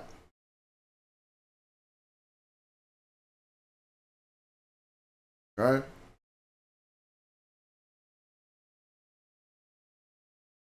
I mean, it's nonsense. So, did I have to take y'all back that far? Look, Did y'all know it was inscribed on the side of these temples when you walk by these Egyptian temples? But you can't read the language. He's sitting there telling you, I'm the black elder. Now, I put the qualified source on the screen for you to go check and see if this is fake. There it go.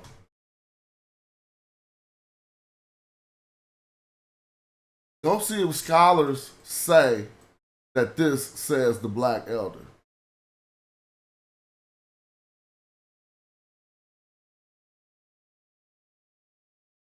And what did the Greeks say? They said they got everything from the Egyptians.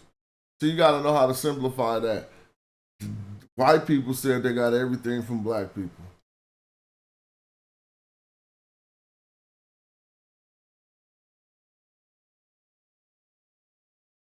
Huh? Let's stop playing. This the history of Europeans. This the history of my white partners need to already know. How could you not know this? Because you've been had. In order to reinforce a stupid ass view that don't even really help. I mean, damn. I'm so glad I didn't get indoctrinated by my, into no viewpoint. Like when you don't got much to teach your kids, one thing you do is reinforce your viewpoint so they be like you. Feel me? Like you can't teach them arithmetic, but you just gonna say, we don't like them people. Remember that, son.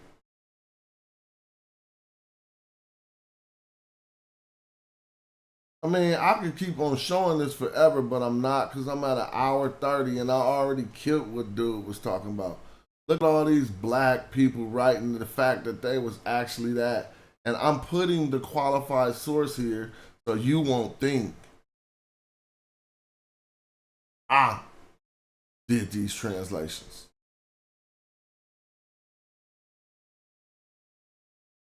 The inspector of the high officials was Sabi the black man.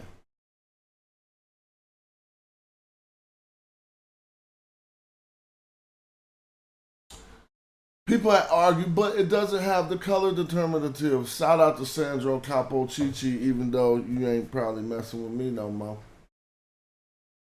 You tell people about their work and they don't defend their work. They just don't talk to you no more. Ah! Shout out for being a warrior scholar. Right? But race is a modern European social construct. So guess what they tell you, all kind of stuff. They say that this was a Nubian wig. Who cares? You can't say it was a European wig. You're saying it's a Nubian wig. And you're saying that this bust ain't how she really looked. And that this wasn't an afro.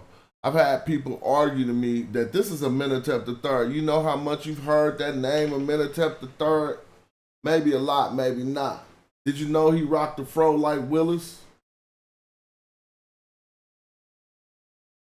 Do you know he can pull off a What You Mean, Mr. Drummond?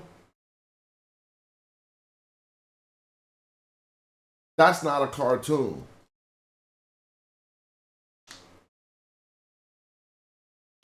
This is not a cartoon image. This is a photo crop from the wall. This is in the palace ceiling. This is on the palace ceiling at the Metropolitan Museum. Notice, you don't ever look at the ceiling to see nothing. Why they don't put this right in the display? Why it's on the ceiling? Do you know how dumb they are? They tried to argue this wasn't an afro. It's not. Well, actually, it's not.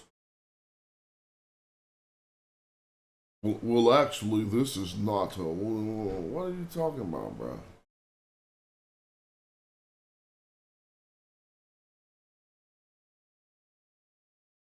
Thank you. Now, this is the great hymn to the Nile. If we want to start dealing with ancient Egyptian texts, the hymn to the Nile. So this also called, there's another name for this text, but I'm just going to call it what I have on here. Oh, happy is the Nile, who comes with treasures, who adorns the land, who restores the color of the people's skin. Now you would ask, how does the Nile restore the color of the people's skin? Well, that's not our inquiry. That's not our research question.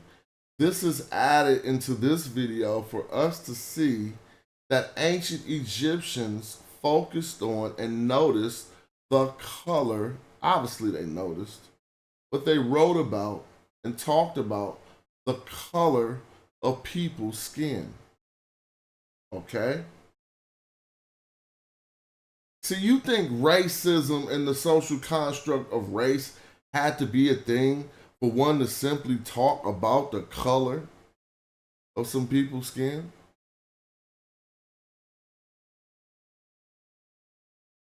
Huh?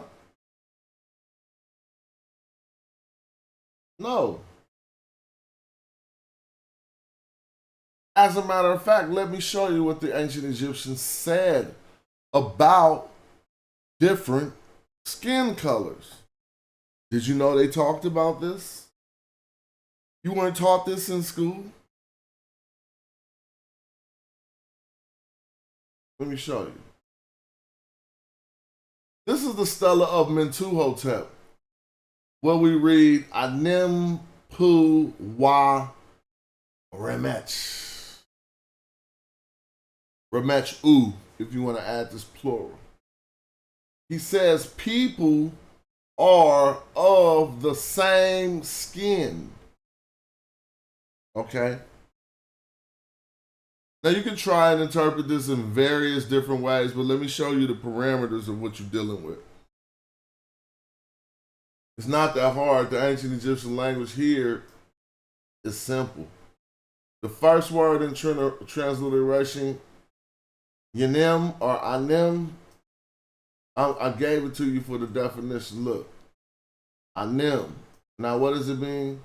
What is the first definition? Skin of a man. So if you're going to translate this using the first definition, people are the same skin. He's talking about the skin of man is the same if they the people. And you think they're not talking about color? Well, let's see. Skin of a man is your first option. Second, he could be talking about a hide, right? A hide of an animal. People are of the same hide. You know how like we all come through wearing leopard skins in ancient times, then we are, we the same people. That's your second option. Your third option is skin color. So indeed, Mentuhotep II, oh no, not Mentuhotep II. Indeed, Mentuhotep could have been saying here, people are of the same skin color.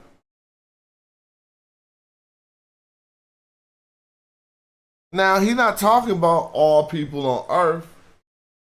He's talking about a tribe, a people. Which is interesting to see that first that these people called themselves black, right? They stated their physical appearance as black in names that encompass physical appearance. And they're starting to talk about how a people are of the same skin. Now, seeing that this is during the Stela of Mentuhotep, we're dealing with the 11th dynasty. And if we know anything about what was going on in the 11th dynasty, right, how he was fighting off the northern kings to unify the two lands again, you can see why he started coming to this conclusion. There's also a term that comes to us that we talk about all the time, but it didn't exist before this time period. And that term is Kemet, the black community. Now, if you're saying that people are of the same skin, and is this one of his predecessors? No, this is from a later time period, the great hymn to the now, who restores the color of the people's skin. We know they focused on the people's skin. But let's see. No, I don't got it in here. There's one more, and it is more harmful on what he said, what they say in there. I think I got it in the beginning or whatever. I don't know. But those are just a few sources that you can scrutinize to see were the ancient Egyptians black people. And is that black history?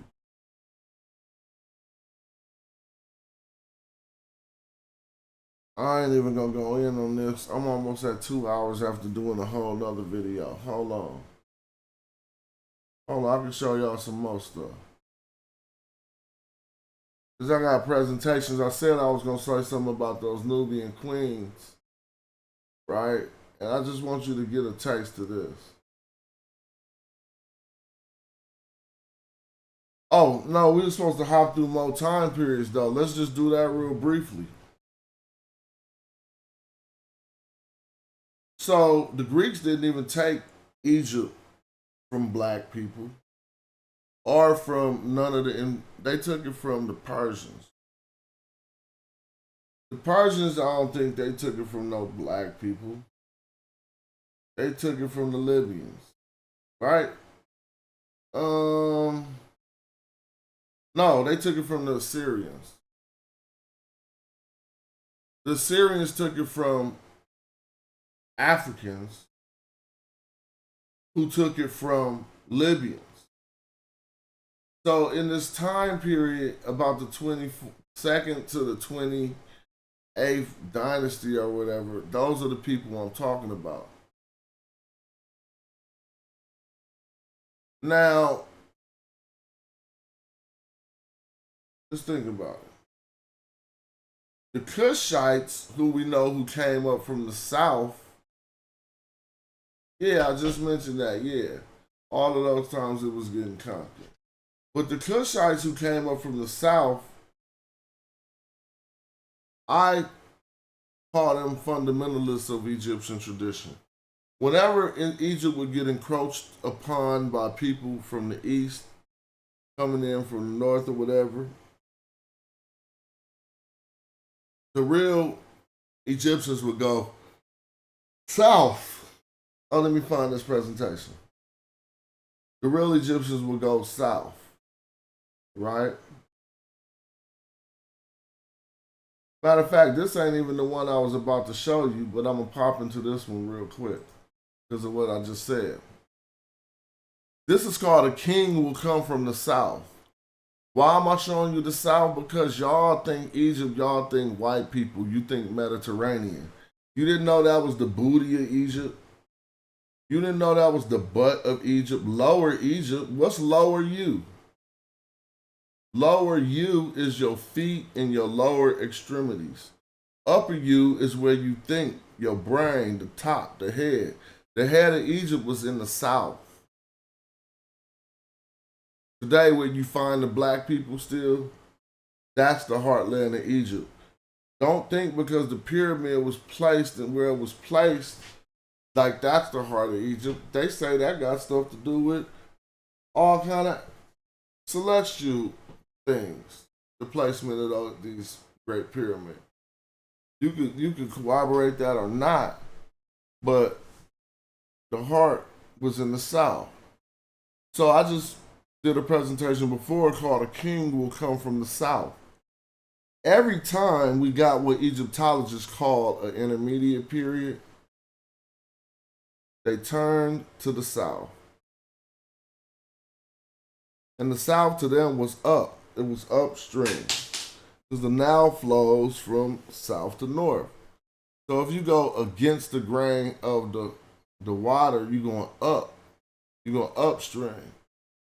And that was south to us but they going up. So it's south up, north down. We gotta understand that orientation. We don't gotta up, south, down. We always say down, south. The same way we say down south and we always think south is, they had an up south. That's the difference, and that's the part people don't understand. Cardinal points were still the same. I repeat, ancient Egyptian cardinal points were still the same. The north was still the north, but up and down was inverted because up to them was towards their heartland, going back up south. We go down south. That's the difference. And I proved that with with Ramses' instructions on the Battle of Kadesh, where he told them to go north from Tunub to Aleppo. All you gotta do is go get on Google Maps and try to see how you get from Tunub to Aleppo. And if you're still going north, then you understand you don't even understand ancient Egyptian orientation like you think you do. North was still north, south was still south, but they had, and I wrote this in my first book, and my first book is called Magi, a handbook for the conscious community, right? It's called Up South Orientation. Up south, down north. That's the difference. Up south, down north. In order to go upstream, you're going south in Egypt. And that's probably how they developed that.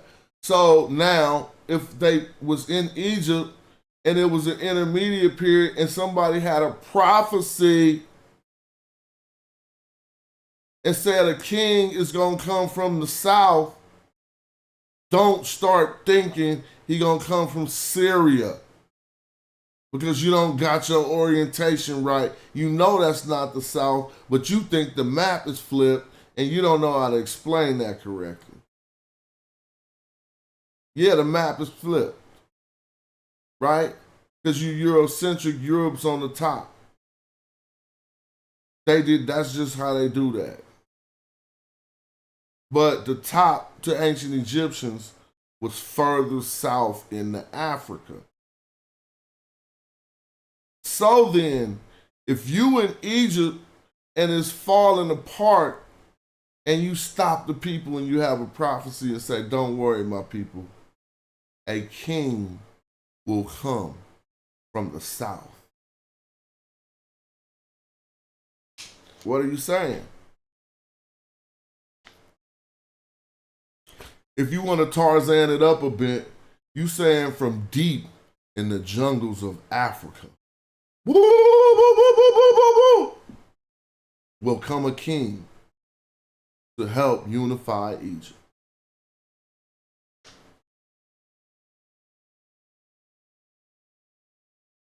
But you don't have to go that far. Who are the modern Egyptians? Right, are they? I forgot in this presentation, I did a video. I was going to say you wouldn't have to go that far because in the prophecy, he tells us where the king is going to come from. But let's watch this video. Who are the modern Egyptians? Are they the descendants of the pharaohs who built the pyramids and the Sphinx? Or are they the offspring of a complex tapestry of invasions, migrations, and interactions that have occurred over millennia? These questions lead us to a fascinating journey through time, a journey that unravels the genetic and cultural identity of the modern Egyptians.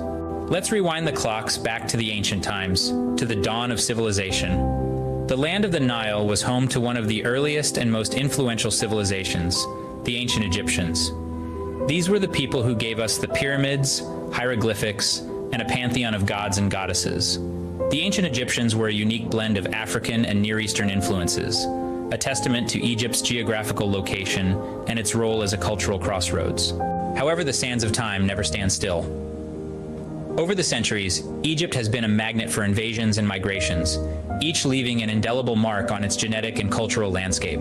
Around 3,000 years ago, the Persians invaded Egypt, followed by the Greeks under Alexander the Great. The Ptolemaic dynasty, of Greek origin, ruled Egypt for nearly 300 years, until the Roman conquest in the 1st century BC. The Roman rule was succeeded by the Byzantines, who were in turn overthrown by the Arab Muslims in the 7th century. The Arab conquest was a watershed moment in Egyptian history, introducing Islam and the Arabic language, which remain dominant in Egypt to this day. In the Middle Ages, Egypt saw further invasions from the Turks and the French, each bringing their own genetic and cultural influences.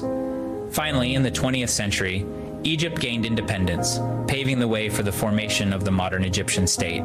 So how does this complex history reflect in the genetic makeup of the modern Egyptians? Genetic studies reveal that the modern Egyptians share more genetic similarities with Near Eastern and Mediterranean populations than with sub-Saharan Africans.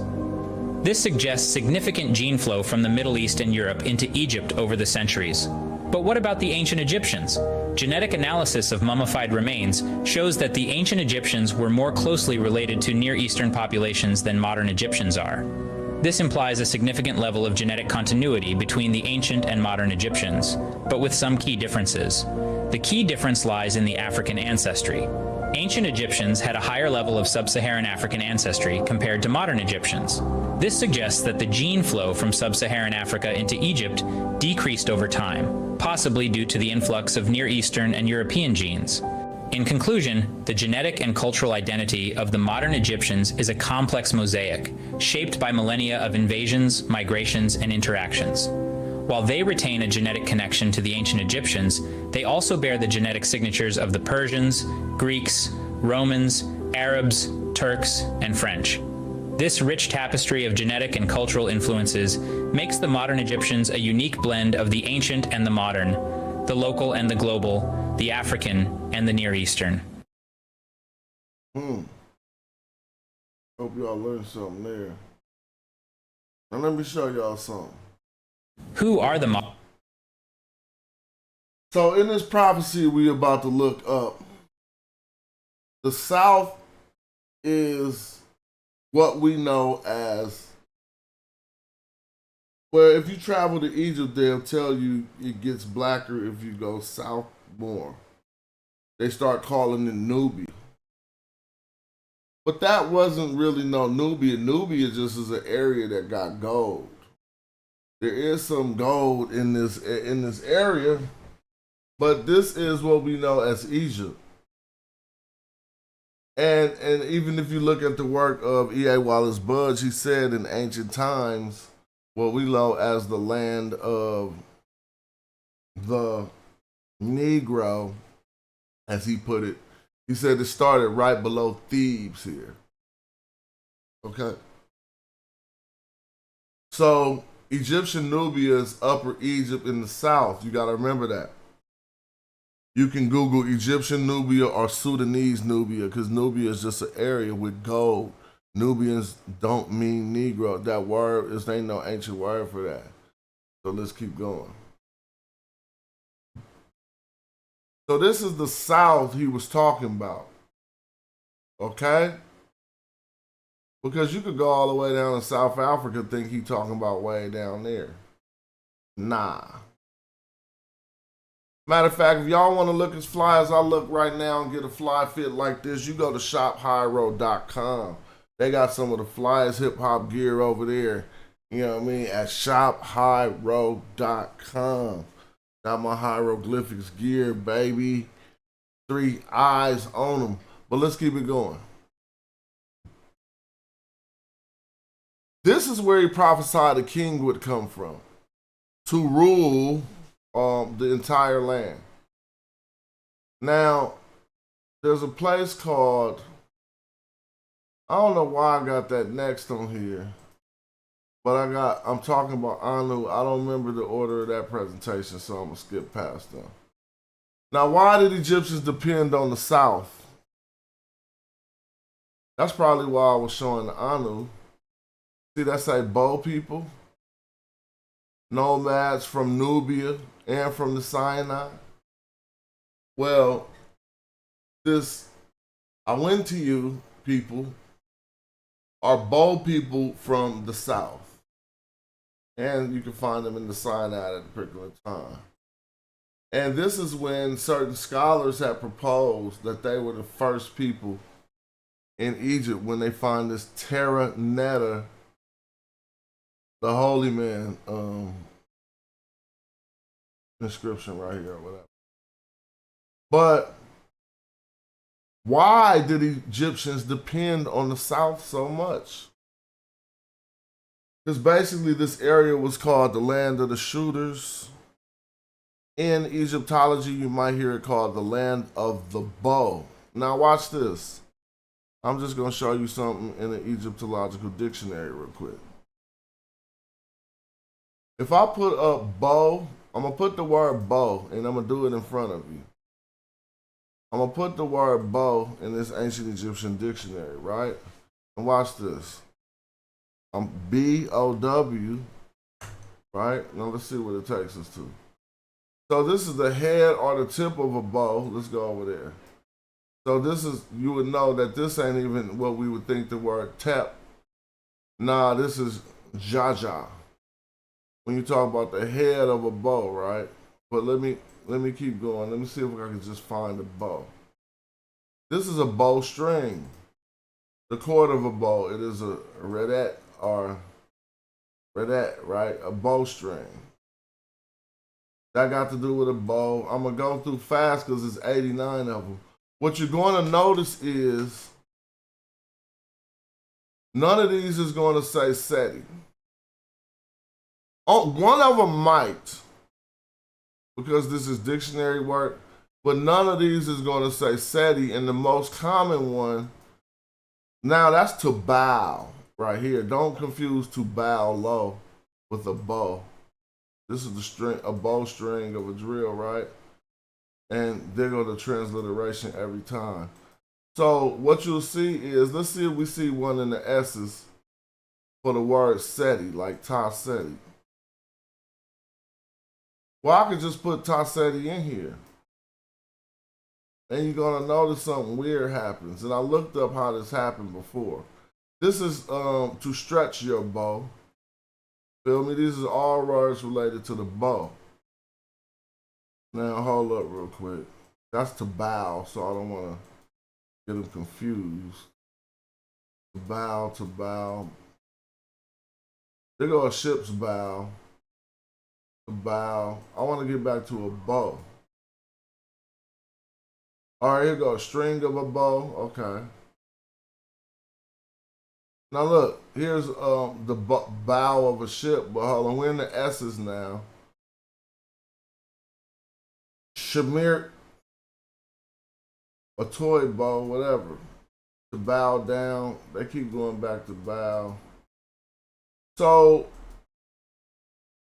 now here's a bow. Now I want you to trip off this. I told these dudes this a long time ago, but hold up. You see how this says IWNT and it's Dendera, right? Because why do we know? Because this is where the people gather. Shout out to King Ra. Brother, you are, and why aren't you teaching at a college course? I probably could get a college course right now. I've been invited to teach at Cal Berkeley, but not, I mean, just to audit their class and to say, well, give my opinion, really. But I haven't done that yet. But anyways, thanks for the kind words. Right here, we got a location. You see 3 glyphs, y'all. The only thing that let us know it's a location is Gardner 049 here. If I slide over, this is what I mean. 049. See what I mean? That's what we're talking about. This is the code to let you know how to look up these words to find their meaning. I mean, these symbols to find their meaning. But if you take this term, which is the same term, y'all, and you switch the determinative, the categorizer, the part of the word you don't pronounce, it lets you know what category it is. Look how it switches here. And now the word is a bow. Why? Look at the consonants you got. Why is this significant? I'm gonna go back to the book, to the screenshot I just was showing you, so people can peep game. Remember this? See, you see these three pillars, or you can say these three pillars. They argue that these is the same three pillars, and he was from. They were saying Anu. But this is work was done a long time ago. What they found out was that these bowmen, that I show you in the dictionary, that this is related to a bow. And if I put a TU after this is the bowmen of the South that they was just talking about. But notice we still ain't found our word that we was looking for, because they say Taseti is the land of the bow. I just want you to peep game on how they interpret things from their perspective, European. Now, this is the most common word for bow. Paget, all right? So let me show you something. There was, my scholastic group I represent is called the Magi Archers. They were some of the best archers from Ta-Nehisi. They were from Mijah, an area in the eastern desert. They were so good with the skill of archery that they existed up until Arabic times. It was so hard to penetrate Kush. The Romans had did it once, then they ran back up because they had to deal with all these archers. Now, at one point, you could only really find Magi archers from the land of Mijah, the best archers from the south. You can only really find them either helping the army of Egypt,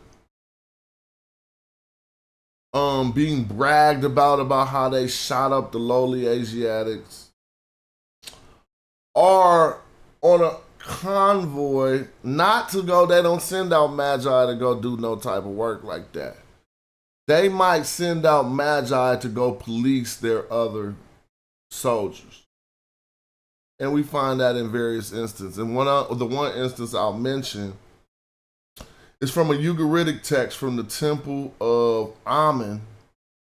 It's an Egyptian text, but it was from the Temple of Amen sent to some Nubians of Ugarit, believe it or not, which is high up in the Levant. So in the text, they were saying the Nehesi belonging to Ugarit, right? Now in the text, they sent a particular type of archers. He did send some Magi archers, but it was because they already had archers deployed in the region that wasn't really getting it in. And that's these people. But this isn't people. See right here? It say foreigner. Nope, they don't got that right. Now they got it right. Bowman. See? Barbarians, I don't think they got that right either. Foreigners, not really. Paget ain't really foreigners. What Paget is, now this word changes. Now let me show you something. You see PDT, right? But this D shifts. This is a DJ sound, and it shifts to another T. And during the time period of the Amarna tablets, we don't find them called the Paget, they're called the Patati. You know the dude Ra-Nefer that they try to show you his image because he looked like more Arab than African? He was actually a Southerner. So if I put Patati, P-A-T-A-T-I, and I put Egypt, E-G-Y-P-T, what? They don't know about Patati. All right, I'm gonna say Archer. Archer. Patati Archer. There you go. Now it popped right up. Patati. See, they try to use this image a lot in Egyptology because they think it doesn't reflect a traditional black man. But nah, it don't have to. We ain't trying to say it was only black people there. God, people be stupid. We was just saying stop with the lies of excluding who the real founders of the place was. Now, he was, what was he? I'm showing you how to decode this shit. He is Patati, but I told you this D, you know, the T and the D is interchangeable. That's why sometimes in English, when we say the, black people will say duh. Because we're going closer to how it naturally is sounded in our vernacular. This is why they made African American vernacular English a real language. It's not just like you don't know English. This is just naturally how you want to say that consonant. So, but they changed it to Patati. Now, what does Patati mean? Patati, they go to cuneiform for it, was a contingent of who? Nubian archers.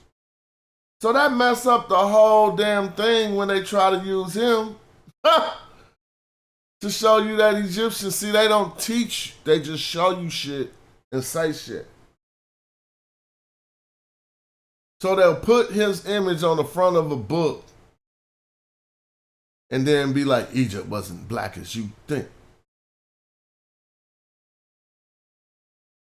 But it's telling you right here, you can't do color. You can't do colornomics or whatever you want to call it. You can't do color, bruh. People come in different hues. And this was a Nubian archer. Now, I just traced this English word, Patati, back to his roots, which comes from the bow that he carried. So this is what you're about to learn why they wasn't the hardest shooters in Egypt. You see him over here repping they stuff. You feel me? He even got a pageant in his hand. Now let's go. Go look. It clearly told you he was a Nubian. It didn't say he was a Nubian. He said Patati. Now it says Pegidi. See? Told you. And it comes from this. The bow, the T, the Y, and the arm for strength. But this contingency was the ones they would send out into the Levant, into the Canaan. Right? And look, they're recorded in the correspondence of 1350 BC in the Amarna letters, like I told you, and were often requested to defend against the Habaru. Very interesting. Because all y'all people be trying to say who the Hebrews was. I don't know what the hell this shit they be saying on TV about this 3,000 years of people being there. That's the fakest shit ever. Don't let no Ashkenazi come on TV and say that his Khazarian people was in Israel for 3,000 years. How dumb that sound. Wouldn't they have developed a hue? Wouldn't they have developed a hue that would help them deal with the sun? If they were naturally indigenous to a place like that, the world don't work like that. If you are born in a place where you don't need sun, you don't need melanin. It's perfectly fine to be white. I'm from Europe. I ain't from Africa.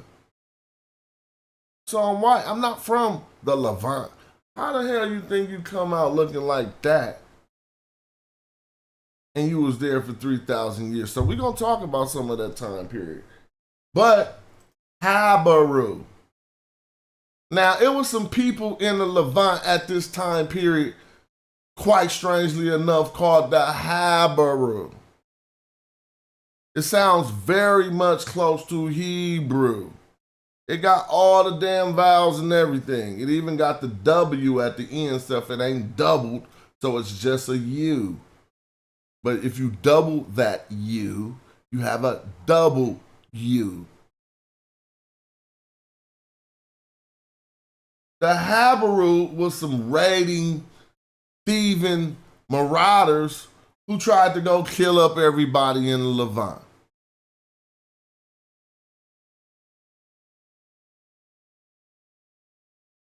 The reason why people don't want to line this up is because it don't line up with the Bible. The Bible is the fanciful tales of what the Habaru did.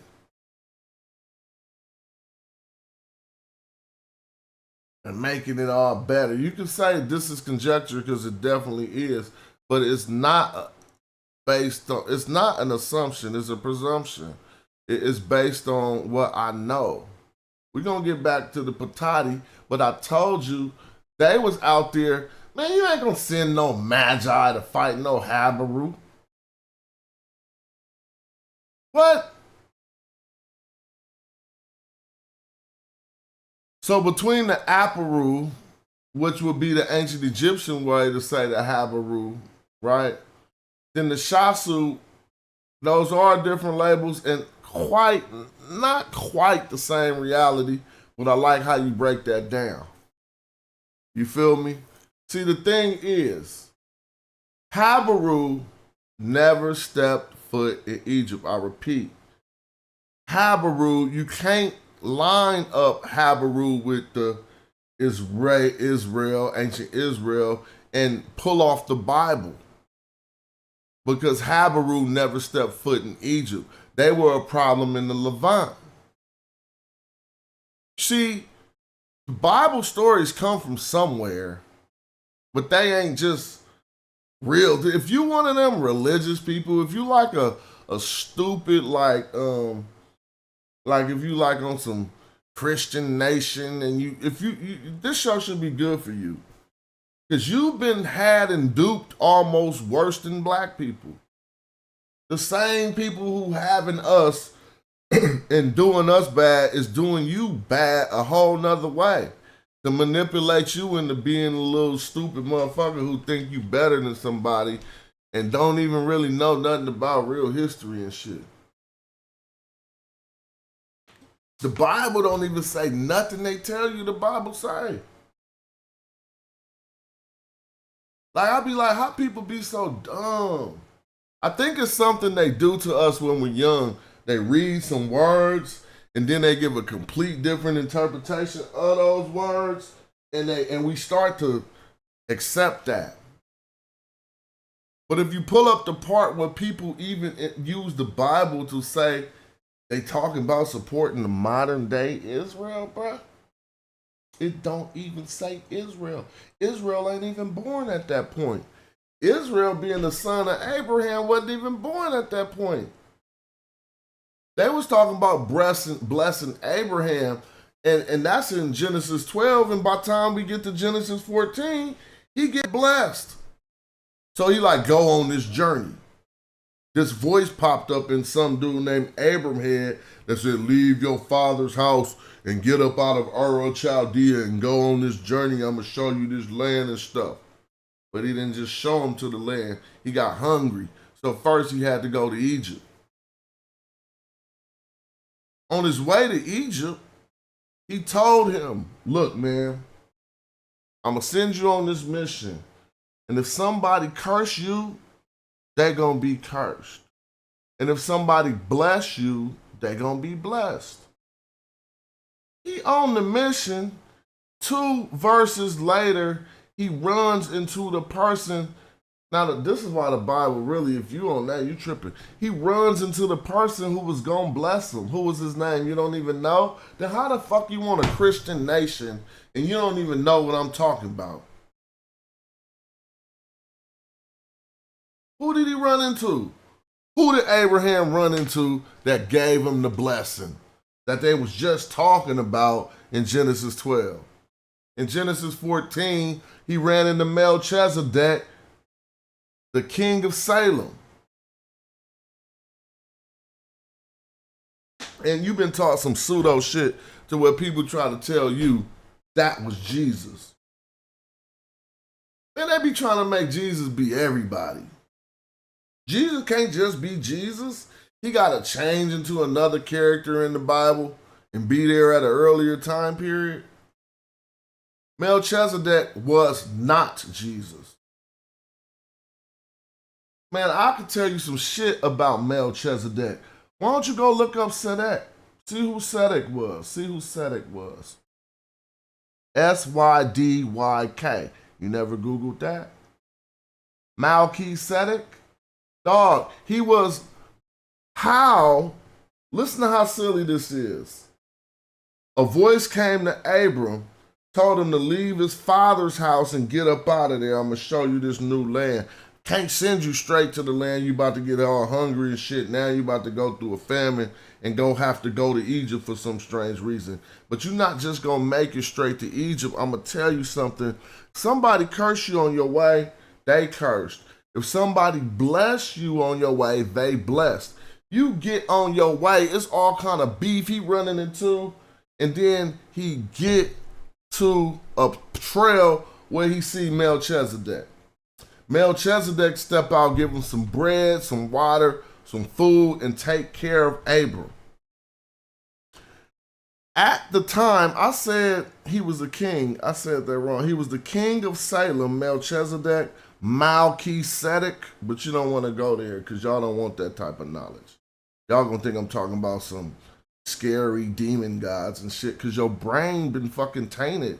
Like you be thinking stupid shit. Let me show you how stupid shit is stupid shit.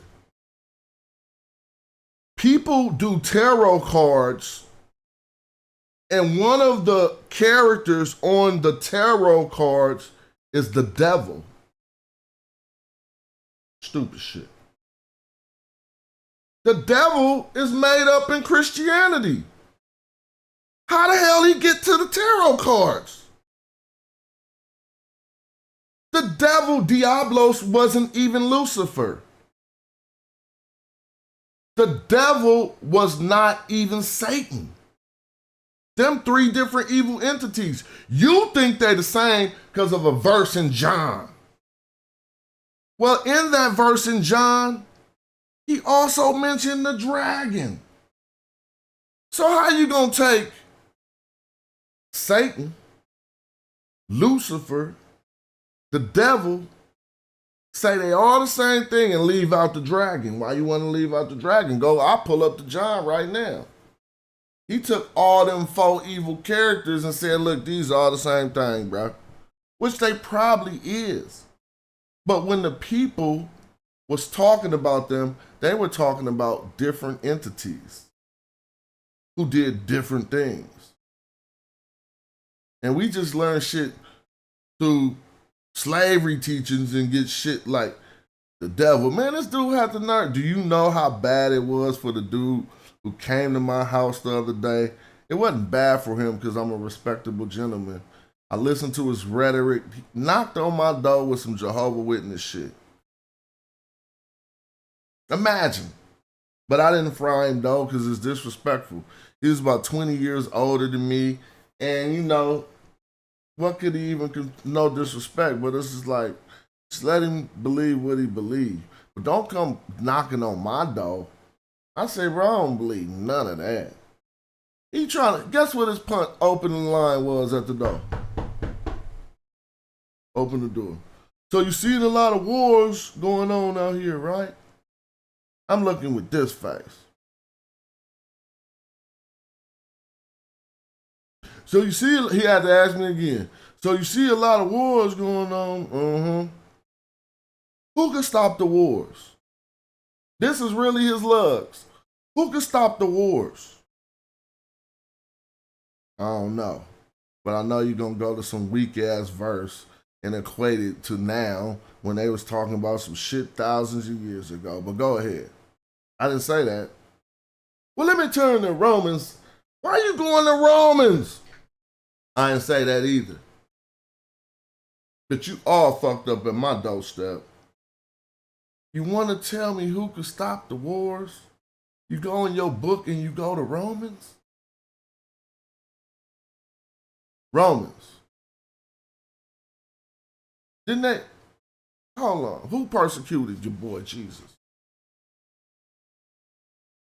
Then why you want to come to my door and tell me what the people who put your boy up on the cross said could stop the wars.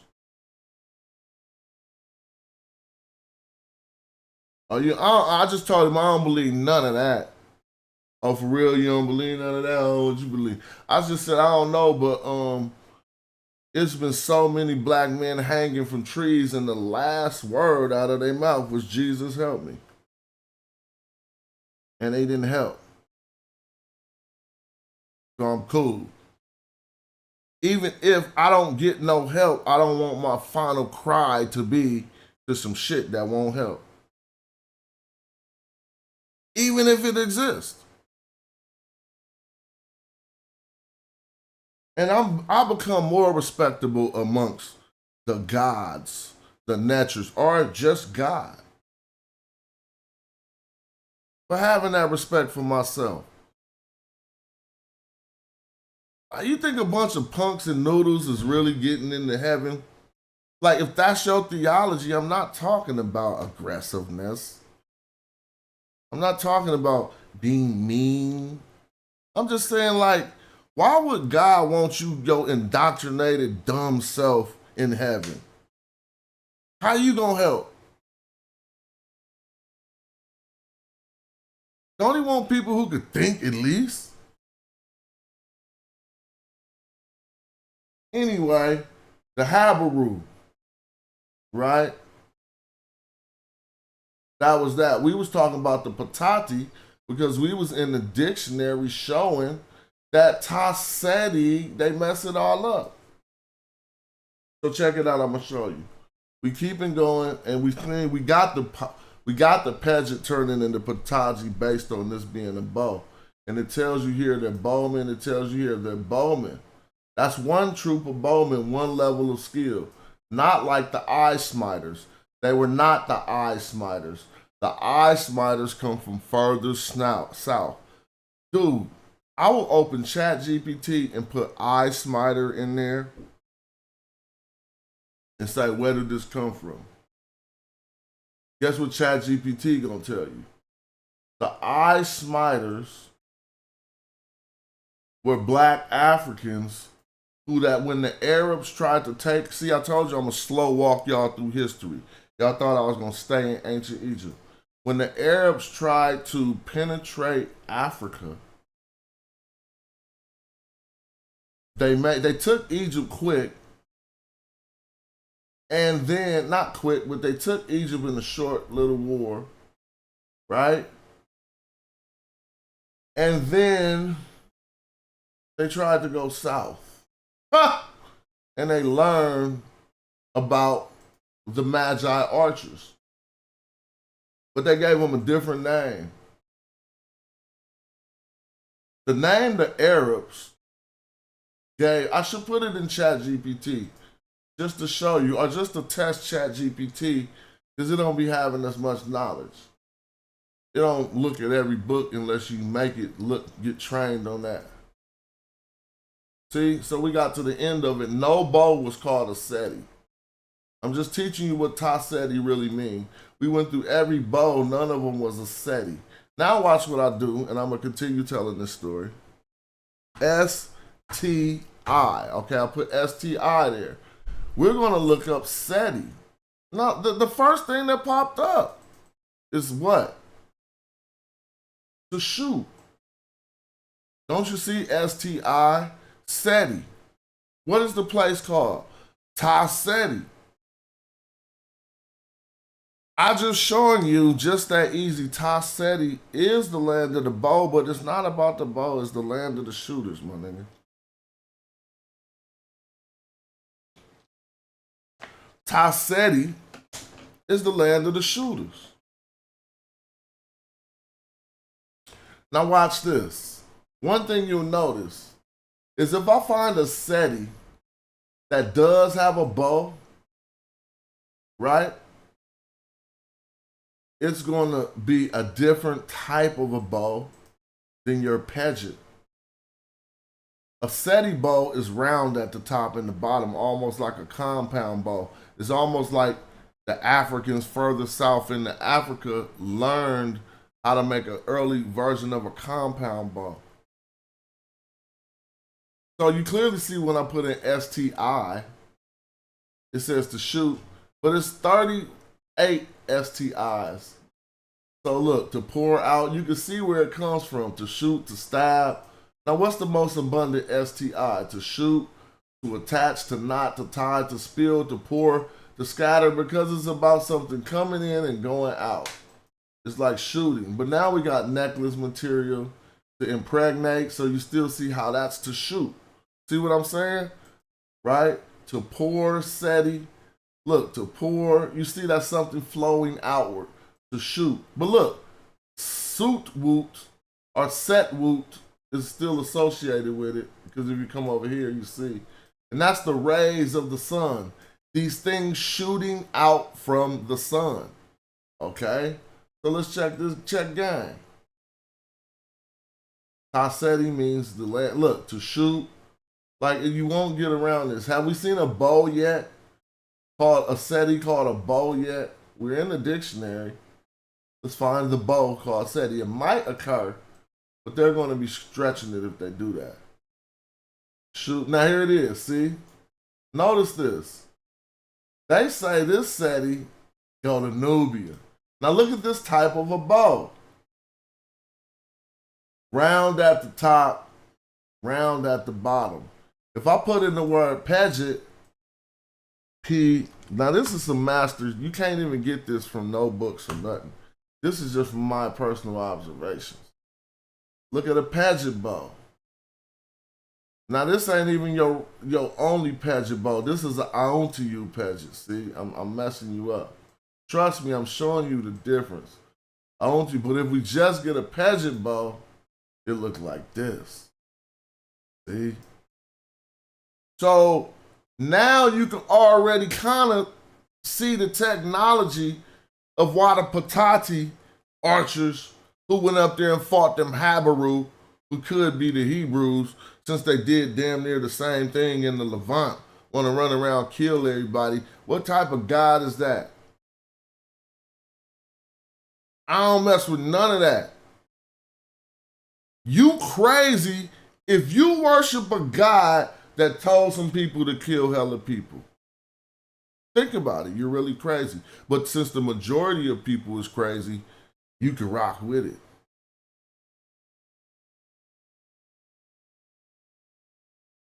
Oh, I'm wrong? Let me think about it. I can't think of no time in ancient Egyptian history where God came to somebody and said, kill hella people.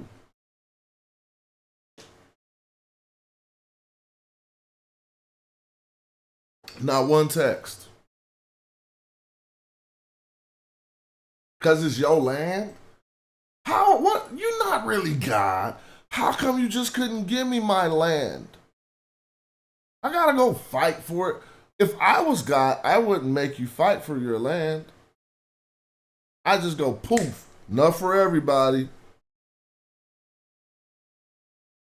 So some of these fairy tales we cling on to grown as men, that's the problem in the world. So if y'all not gonna let that shit go, let's go on and funk, let's go on and fight. I don't even really trip. We on a spinning ball, bruh, going 1,000 miles an hour. What you gonna be scared for? In 100 years, ain't nobody gonna remember you. Nobody. But you was a punk? That don't even make sense.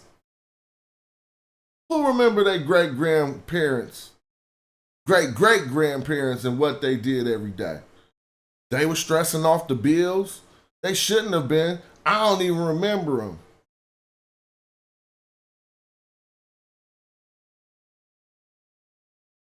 Every time we come to one of these troop commanders, we see they are Harry Paget. Particular type of troop, the lesser bowmen. The bowmen who didn't grow up shooting. They're not from the land of the shooters. They're from the land of agriculture. Perfectly fine, dog. Like, take the macho shit out of it. Just because they from the land of the shooters and it match up with some hip hop shit, it don't mean they wasn't focusing on being accurate with kinetic energy stored in a bow. Stop it. And then releasing it and hitting the mark hella far away. The first energy storing weapon was a bow.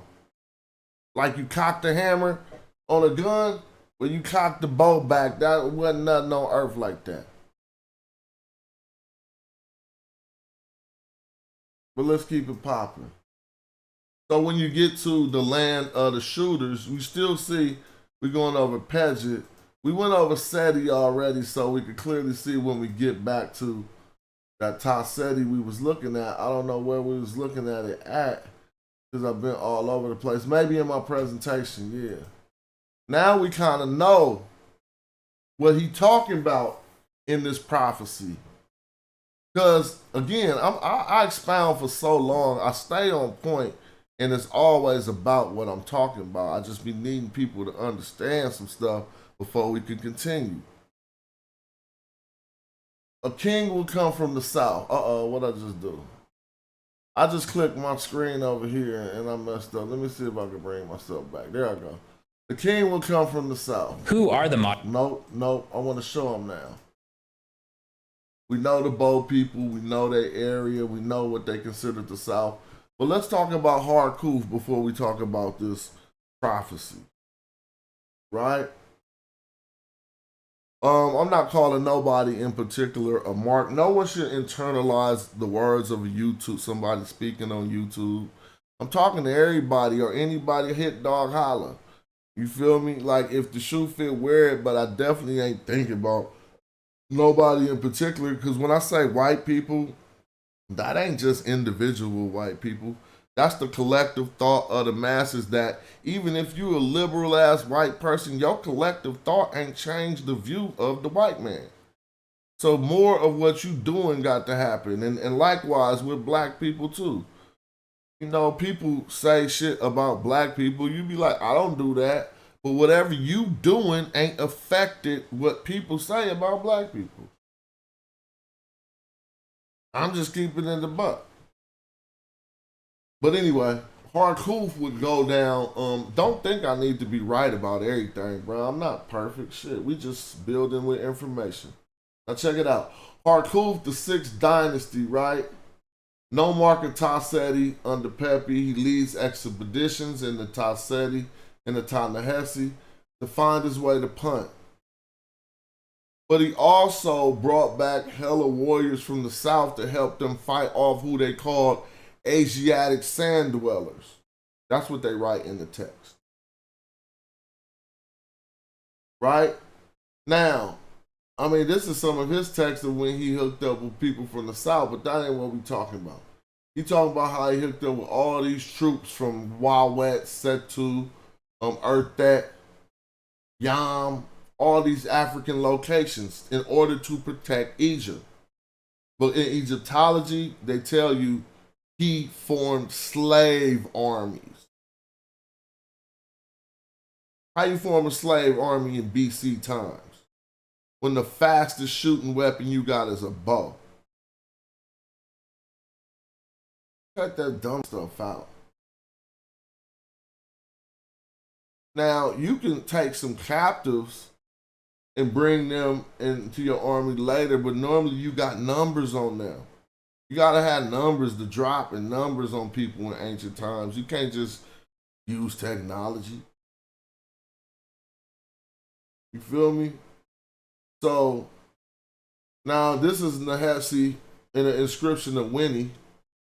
And look at all the Nubians. They say in this translation, the real thing say Nehesi, but these are all the people he was hooking up with in order to do what? Save Egypt from the Asiatic sand dwellers. He went up south, right? They'll go get more Africans from the interior of Africa. How would he even knew them?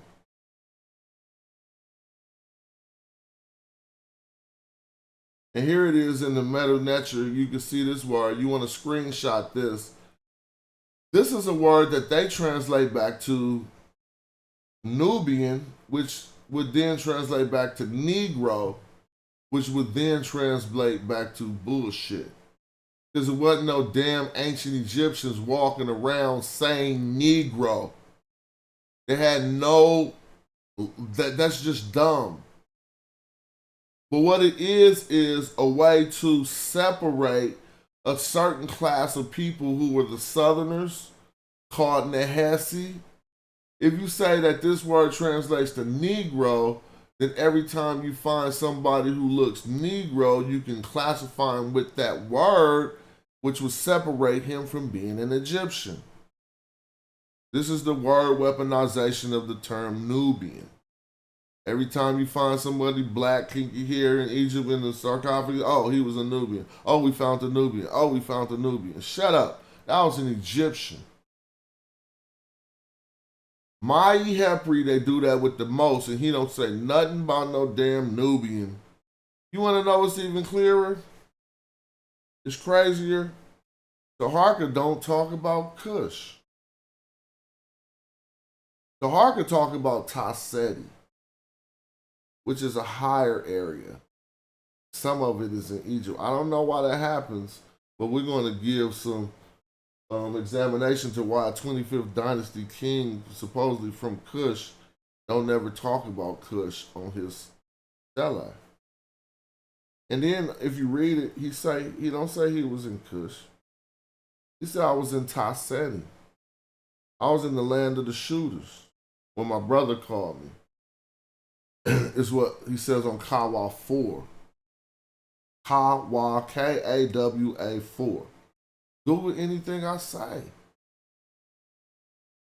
Like, damn. Let me see. Kawa 4, you might have to put Taharka. Right? Now, so they want you to say, oh, this is when he got the Negroes. No, this is when he got the Southerners. Yeah, if you want to classify them as Negroes, classify the ancient Egyptians as Negroes too. Other than that, leave that bullshit jargon out of it. They wasn't talking about none of that. They wasn't even talking about no race groups. They going to get people who can shoot from different towns. This is Wawet, a foreign land. See, Wawet, foreign land. Wawet, a foreign land. So notice this is two Y's, Wawa, and a T. So you can say Wawat.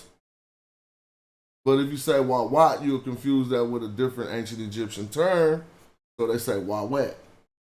If I go to the map and show you Wawet, where's the map? The map gotta be open. Man, Wawet way down the map. I ain't gotta show you that. It's down there by Kush. Right? So that's how, oh, here go the map right here. Wawet way under all this. So, but I ain't even tripping off Harkuf now. I want to show you this, then I'm going to end the show so that it won't go over 3 hours. But I might come back later with another stream. Now look at this. And this the black history white people need to know. Go show Nick Fuentes this. Tag his ass. Any of your racist ass Christian nationalist white people, they'll fuck with me. Because I teach them some shit. I'm one of them ones. And I'm ready. I gotta go back to the gym though. Let me see. Now, we're not gonna trip off Harkuf too much. I'm gonna take y'all to later times. And we talked about this because I wanted y'all to understand the first intermediate period. I didn't know I wrote this out. I just recalled this from memory the other day. Let's see how good I did. Yep, the 7th dynasty was said to be 70 kings in 70 years, but I said 70 kings in 70 days. I messed that up. The 8th dynasty claimed to be descendants of the 6th dynasty. I remembered that. So they tried to say, no, we the kings because we was down with Pepi now. And they also ruled from Memphis. But the 9th dynasty and the 10th dynasty was Heracleopolitan kings. They ruled from the north as well. Antefi was over Taseti, Heracleopolis, and Edfu. He ruled from the south, and he basically surrounded the people of Thebes and they were scared to come out and fight. That would be the 11th family, the Enter family, and they finally eventually take Taseti. That's giving us the 12th dynasty. So at about the 12th dynasty, I pull up a text called the Ipu-Ur Papyrus. I want to read, I was just telling you about how they had all this funk and this beef. 11th family is the one who settled the beef, and they said, nah, okay, all of y'all not the kings, we the kings. That's what they call a unification of Egypt, right? But watch this. In the 12th dynasty, right after that unification, I appreciate you, James. In the 12th dynasty, right after that unification, texts like this come out. The Ipu-Ur Papyrus. And I'm going to tell you from my knowledge of the ancient Egyptian language, this isn't a real text. It isn't a real account. You know why? Because the name of the story, the name of the main character of the story is the story. Brother Broski Edwards, what's up? And everybody else who tap it in. What I mean by that is Ipu in the ancient Egyptian language is an account. It is a tale, it's an account of something that occurred. War, you see his name, Ipu-Ur. Or war means great.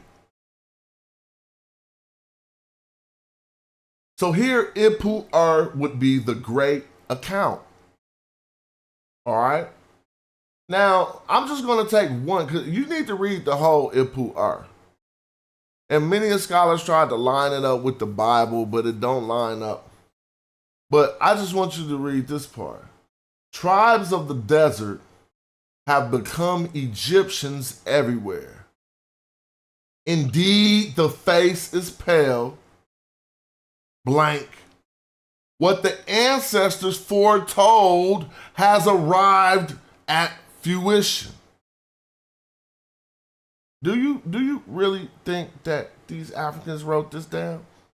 They did. They did. They was telling tales of all these people coming into Egypt from the eastern desert. And when you read the story, you will know this is true. To where you can't even find real Egyptians no more. Now, if they were saying that in the 12th dynasty, how the hell are you going to tell me the people there right now? The modern Egyptians got anything to do with ancient Egyptians. As a matter of fact, we do the scholarship. We learned when that came out. You notice in early Egyptology, there was never no discussion about the modern people of Egypt being the ancient Egyptians. You want to know why? Because they didn't think of that yet. The government of Egypt had not thought of that yet. Egyptology had to jump on them. It was about the same time period. You see, when Egyptology literally formed, I don't want to mess this up, but we're dealing with the 1920s, 1930s. I'm talking about when it formed in Germany as an institution. But the study of it was already going on since they found the glyphs. They just didn't have no school where you were supposed to go to and learn that. They just were scholars doing it on their own. So think about it. All your first Egyptologists was not Egyptologists. They was just we call them Egyptologists because they do what I do. But it wasn't no school. They do way more than what I do. They've been to Egypt. They've done field research. But I'm just simply saying they had that vocation to be drawn towards that. The first Egyptology degree was awarded by Rockefeller. It was awarded to Adolf Erman. He didn't do no. Was it Adolf Erman? I don't want to say the wrong name, but he did. The first Egyptologist got his. It was Erman, and he got it granted to him, right?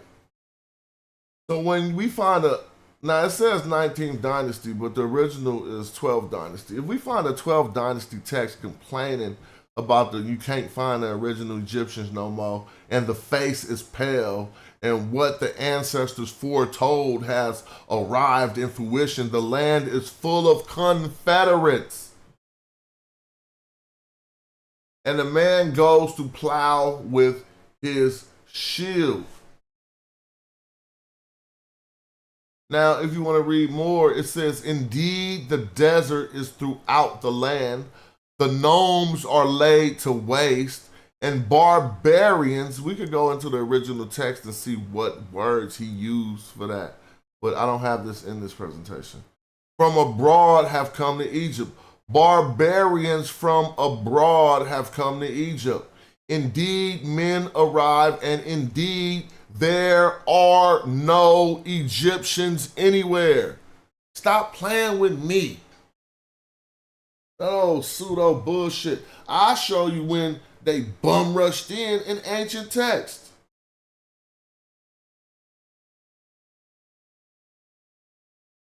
Stealing shit from black people, stolen legacy. That's all people do. All the way down to the music in America, bruh. Stop playing with me. I ain't here to be stolen from. Now, what does it say on the Ipu Art Papyrus in the 12th damn dynasty? You want me to think the modern Egyptians was the ancient Egyptians? Well, he said, those who were Egyptians have become foreigners and are thrust aside. Ain't that what you see with the black people in Egypt today?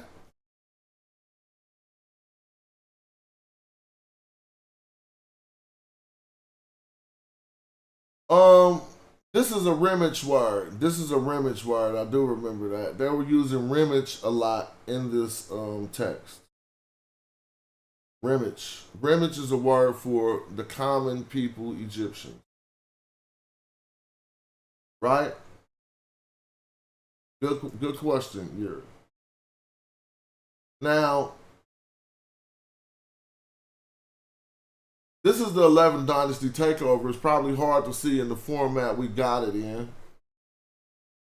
But it starts with one named Iku. Believe it or not, Iku precedes Intef the Elder. Right? Then we got Mentuhotep the First. Not to be confused with Mentuhotep the Second or the Third. Mentuhotep the Second is the unifier. Mentuhotep the First is the son of Intef the Elder. He has Intef the First and Intef the Second. Intef the Second has Intef the Third. This is a Theban family during the First Intermediate period. Right? So, by the time we get down to Mentuhotep the Second, you can look at the names of his wives. Ashai, right? I could probably take you to a text that has Ashai's drawing of herself, and they say she just wanted to.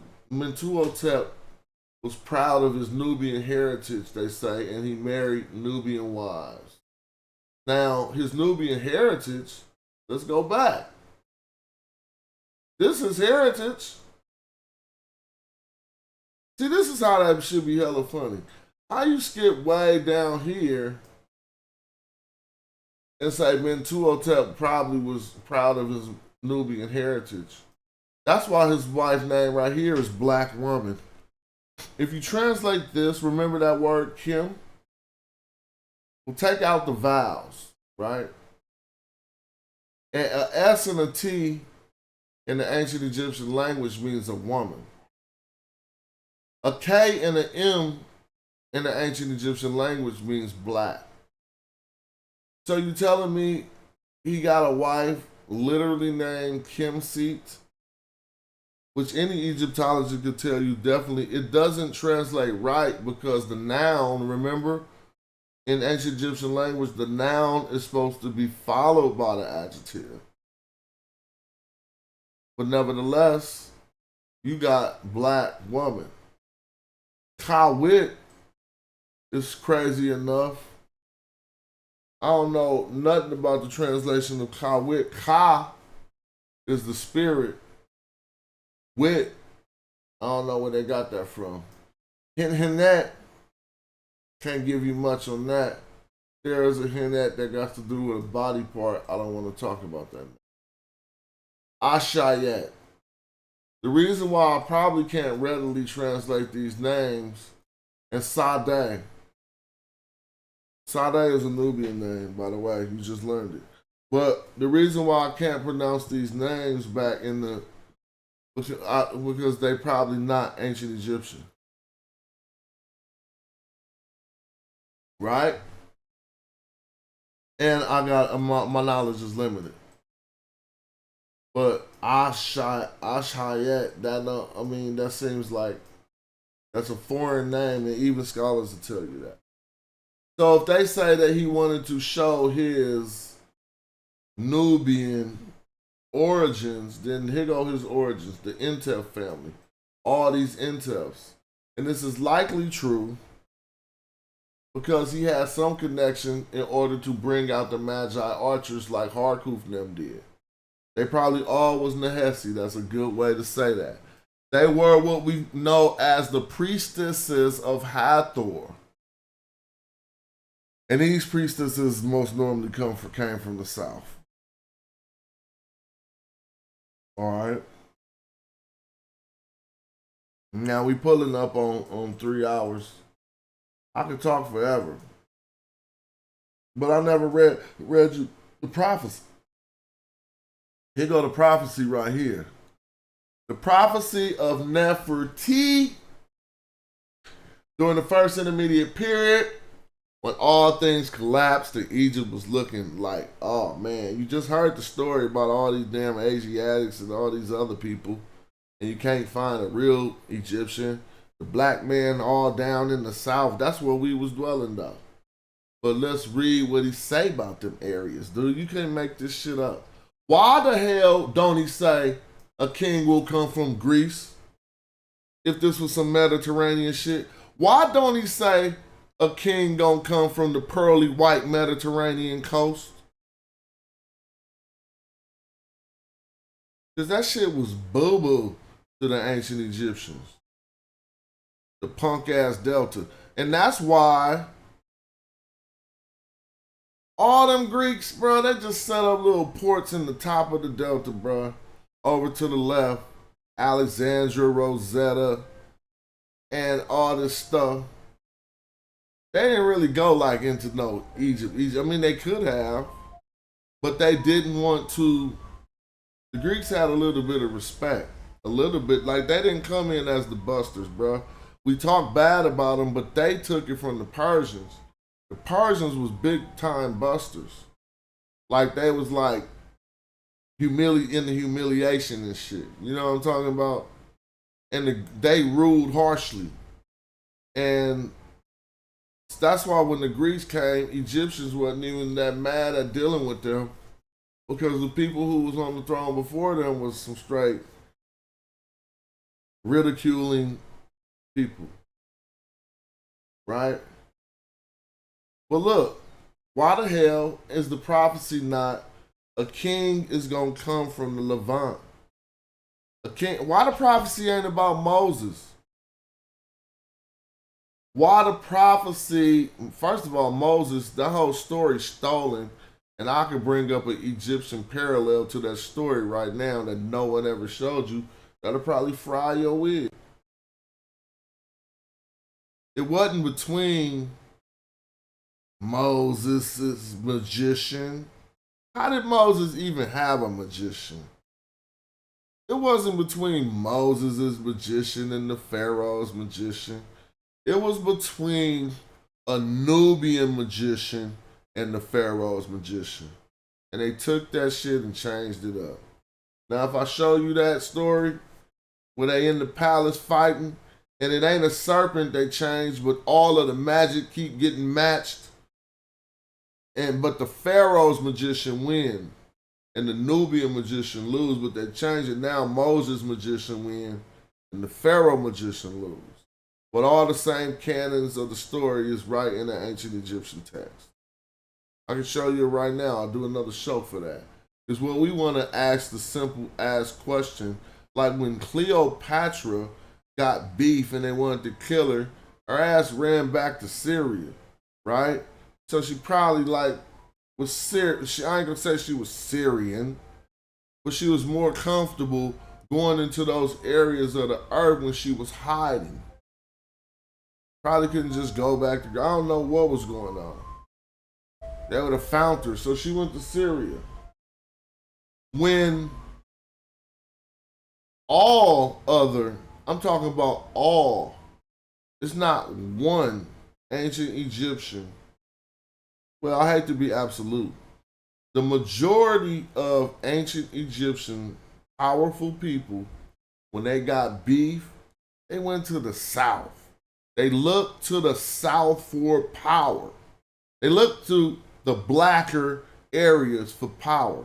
Even though it wasn't blacker than them by hue, is what we know as the southern areas of Egypt today. You call them Nubians and say they're Negroes. That's where he would go. Okay? Now let's prove it with this text that has the transliteration up for you to read. After a long discourse on calming his people down, don't trip, man. I know Egypt ain't cool right now. It was a long text. I just went to line 1116b, lines 57 through 61, where he says he's calming the people. He's calming the ancient Egyptian. Okay? He's bringing some, calm down, bro. It's going to be all right. And he says, there is a king who will come from the south. Now you can look, Nisu Pu, king is the Nisu.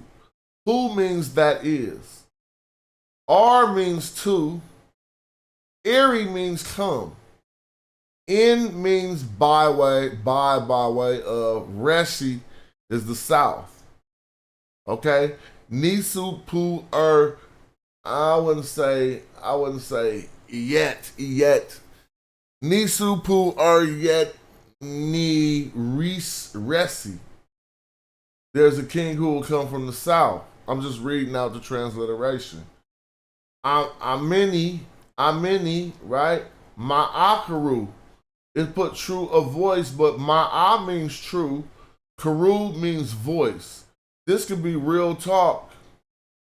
True lines up with real. Voice lines up with talk. The reason why I say this is because there's plenty of idioms that survive in African American, plenty of thoughts that survive in African American vernacular English that seem to be genetic by some sense. Ma'akaru means a deceased person was justified. So his name is Amini Ma'akaru Renef. Renef means his name. So Amini Ma'akaru is his name. Amini the true of voice. Right?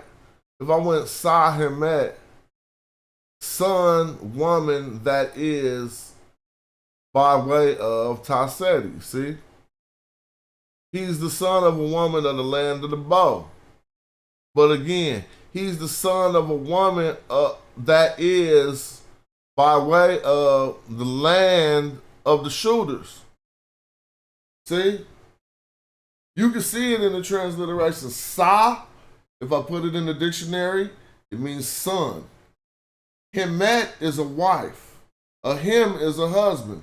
So you can take it to be a man or a woman. He's the son. Pu means that is. Son, woman, that is. In is by way of. Just right here.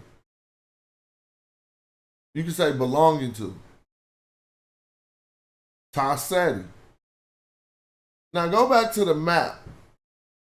Because we see him praying that all of Egypt What did he say? Taseti, right here. But he's going to tell you exactly he's going to prophesize exactly where this brother going to come from. And let me show you. Because what does he say? He not looking to no damn white places, bro. Shut that shit up. They not. Anybody, why am I saying this? Because it's people who steal blood.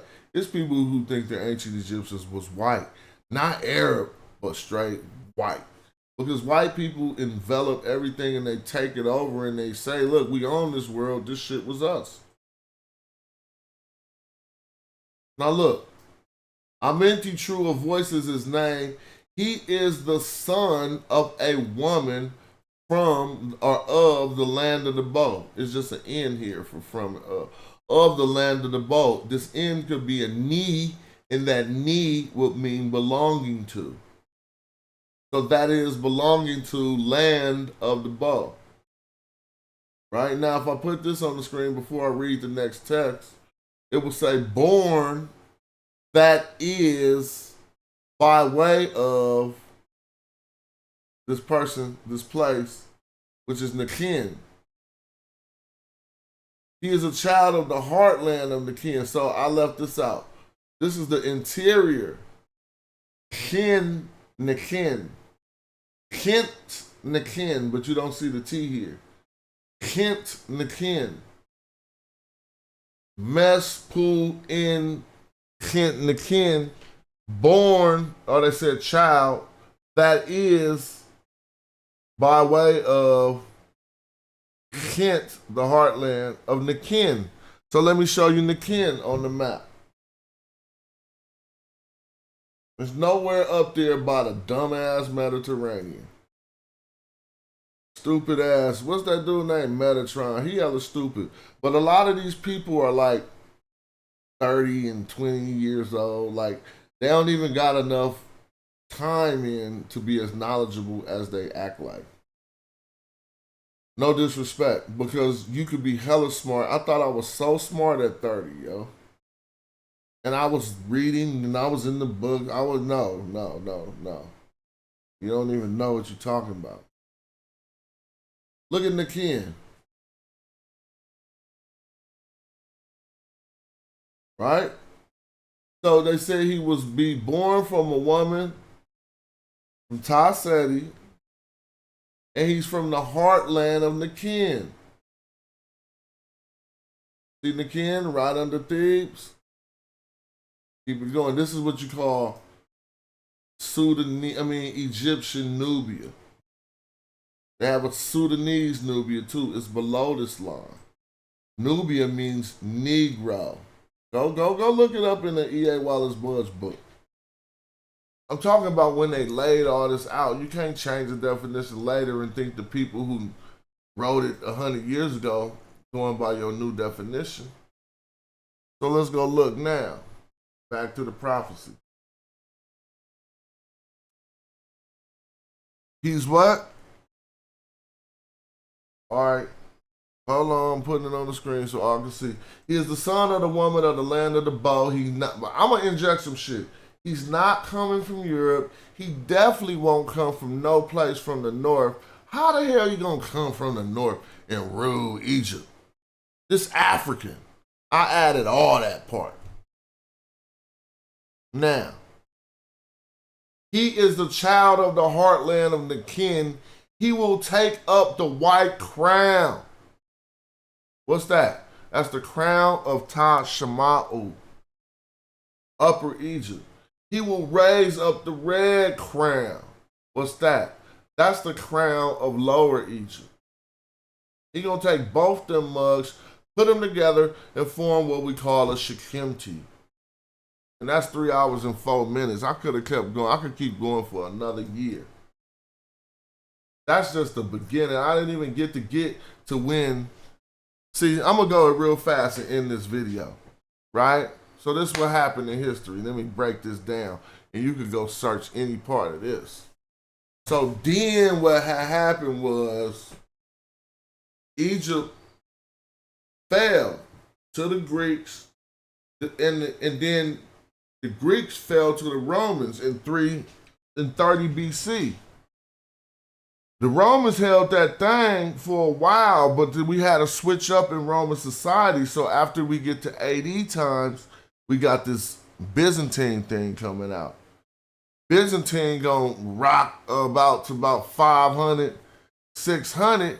The Byzantium, right? They all over North Africa. This how you get some Judaism. Don't sleep. This is how you get some Judaism in North Africa before the Arabs take it over. Because when they fought with Queen Kahina, they said she was a Jewish she was in the Jewish mysticism in the Kabbalah, but she was North African, the leader of some Berbers who they say two of her sons who may have been captured by them Arabs when they took Egypt was Tariq ibn Ziyad, and I need to leave out Tarif just so I won't mess things up. So now we up at about 632. After 632 AD, Byzantium got smashed out. Slow down. They just dished you. You wanna know what happened?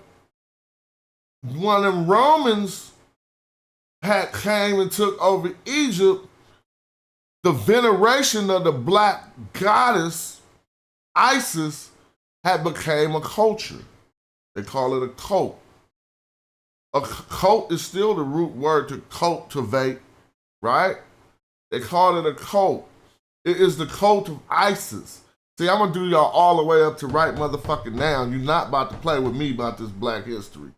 That punk ass shit. Let me show you. Now, and I talk just like this at any public debate.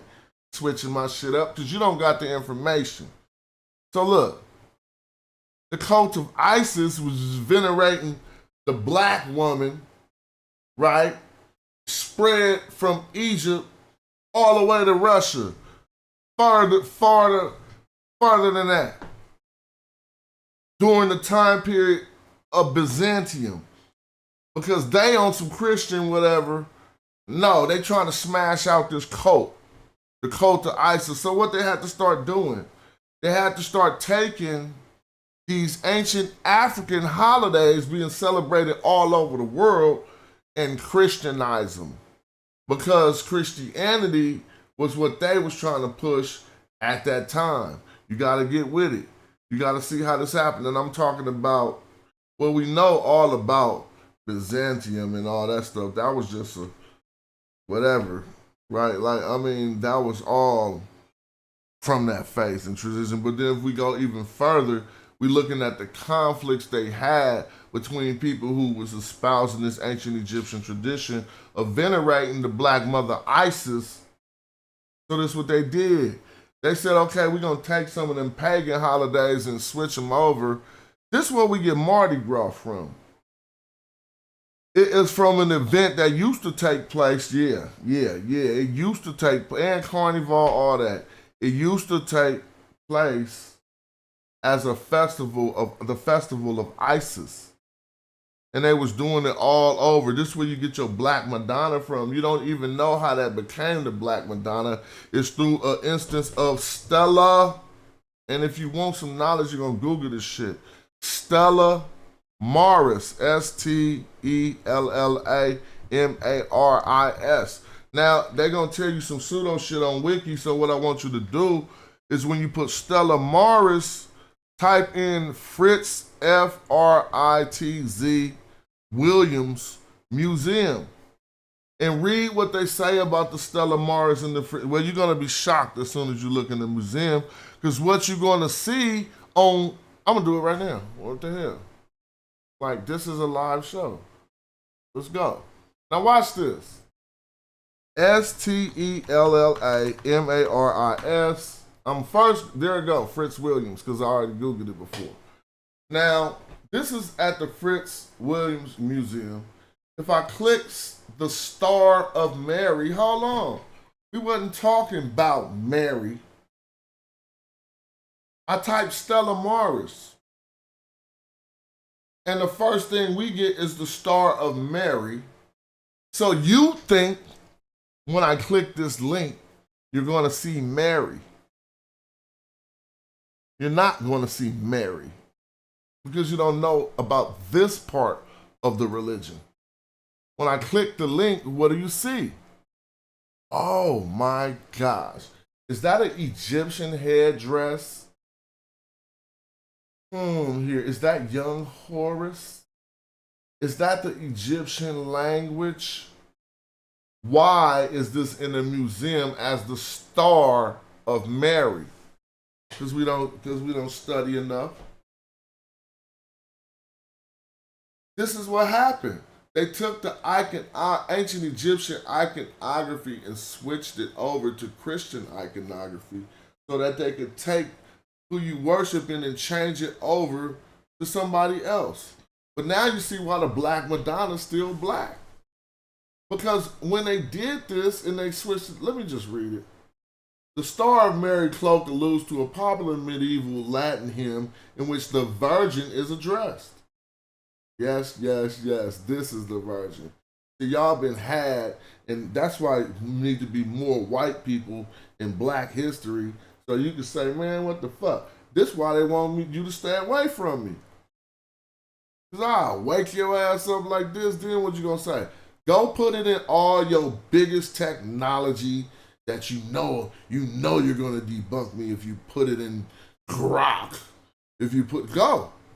Take your ass on. At least come back and subscribe. Shit, that's the least you could do. Because I cook like this all the time. Now, the Latin word mare for sea was a pun upon the name Mary. And the phrase Stella Maris is a mistranslation of the Hebrew form of her name, Miriam. But you still don't know why this is ISIS? I just told you that. They're going to tell you. Interestingly, Stella Maris was originally an epithet for the goddess Isis in the Roman religion. Like Mary, Isis was the divine mother with a very popular cult, a representation of her and her baby son Horus. And Egyptian art is to some extent influenced the way early artists showed the Virgin and the child. Now you know why the hell they kissed the Black Madonna.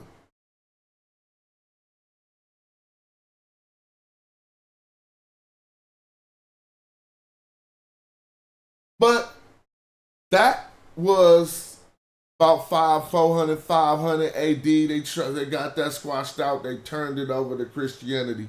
Up in they section of the world, we got about 325. We got Constantine fighting, taking their shit over for Christianity. He uses the cross and say, in this symbol we will rule. Constantine.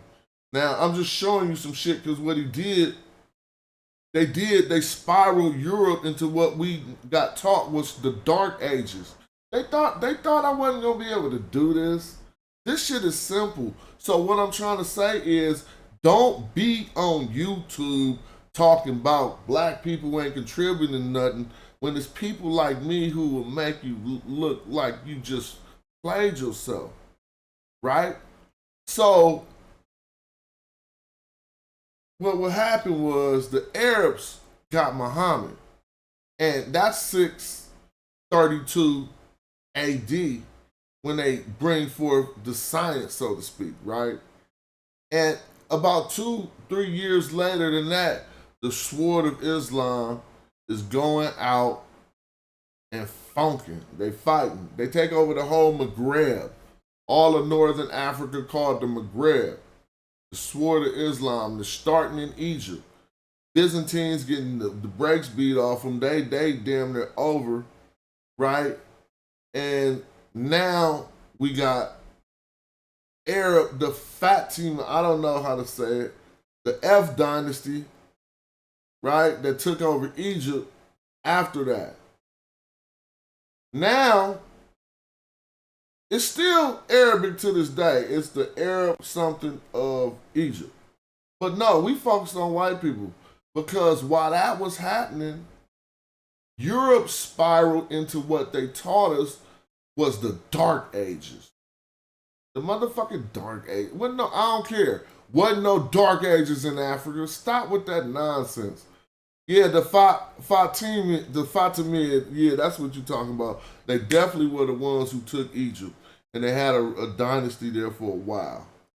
Right? Now, the Dark Ages is not Islamic, it's not Arabic, it had nothing to do with Arabs. The Dark Ages had nothing to do with Africans. The Dark Ages is a European thing, to where for over 700-800 years they spiraled in the squalor and the dumbness. They dumbed it down. They didn't even remember the Greeks. They didn't even know the Greeks. None of them know none of that. They got taught that by Arabs. Stop playing with me, little Nick Fluentes, little white boy. You're not even supposed to be on a stage like this. Now, at the time when Europeans thought it was good to take a bath once in your lifetime, and that's when you got baptized, that's thank you for putting that, Suno, and we're gonna get to that. When they thought it was cool to only bathe once in your lifetime, and that's when you got baptized, that's during your Dark Ages, where they didn't know nothing about no damn Greek historians. While they were doing that, Arabs was in Egypt since they took it over, retranslating old texts. Now we got the House of Wisdom. At the same time, Europe is in a dark age. I'm not claiming the Islamic House of Wisdom. I'm giving that to the Arabs. I'm telling that people give people the shit that they did. The Arabs taught y'all about Aristotle. It was not no one white man who knew about that shit. Y'all was too busy killing each other and throwing y'all feces out the window into the street. I'm telling you history. Bruh, do you know that y'all was tripping so bad during the Dark Ages that I just told you the Greeks reinvented y'all shit, but then it was a general, an Arab general named General Musa, who after fighting with Kahina and them in the Maghreb, was like, let's cross the Iberian Peninsula. This is 710 AD.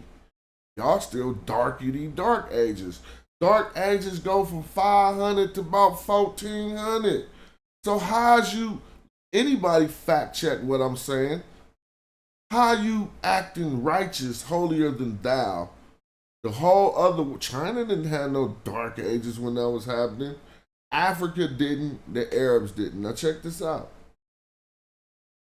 In 711 AD, the Moors, with African armies, and Europeans know Moors as African. This is how we get, as black, this is how we get the term Moor in their language to mean black so much. Mari, Gators, all these things. But check it out. 711 AD, while y'all dark aged up, bath once when you get baptized, these clean white tunic wearing Africans came through the Iberian Peninsula and looked around and said, well, let me Google this and see if this is true. I know it's true, but I like you to see shit. King Roderick, R-O-D-E-R-I-C-K, barn. Man, when they got there, King Roderick lived in a barn.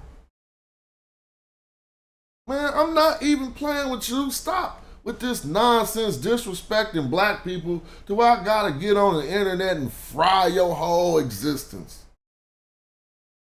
The query King Roderick's barn likely refers to the Kingsbury Barn, a medieval structure in St. Albans, England, and not a King Roderick barn. Okay, let's read this. The Kingsbury Barn was built around 1374 for St. Albans, Albany, and was restored in 2009. It says the name might also be confused with Roderick, the last Visigoth king of Spain, who died in 711 AD. Now it said, or a misnomer name for a barn belonging to someone named Roderick. No. Hey, I don't know. King Roderick lived in the barn in 711 AD. And when the Africans got over there and seen him, they laughed and was like, this the king? They didn't even beat the brakes off him. Like literally. They was like, oh, y'all on some other shit. We came here to smash y'all out, but we not gonna smash y'all out. So he thought of something new. I mean, I'm telling you, Africans don't just always kill you out like Europeans do when they come through. He seen they was not formidable enemies. They took control of the area in Al-Andalus. Hella quick. King Roderick, the last Visigoth king, turned to a Jew after that or some shit. But I don't want to mess it up.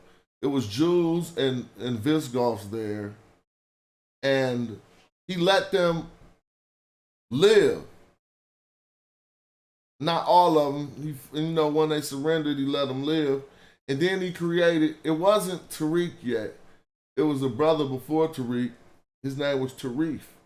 So punk ass Trump and his white MAGAs and all the bullshit y'all on, and y'all following his fucking tariffs, that come from a black man too. You fucking idiot.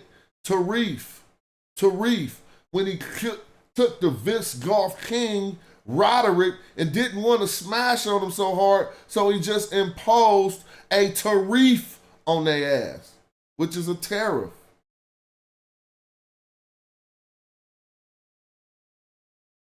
Stop playing with me. And a year later, he went back to,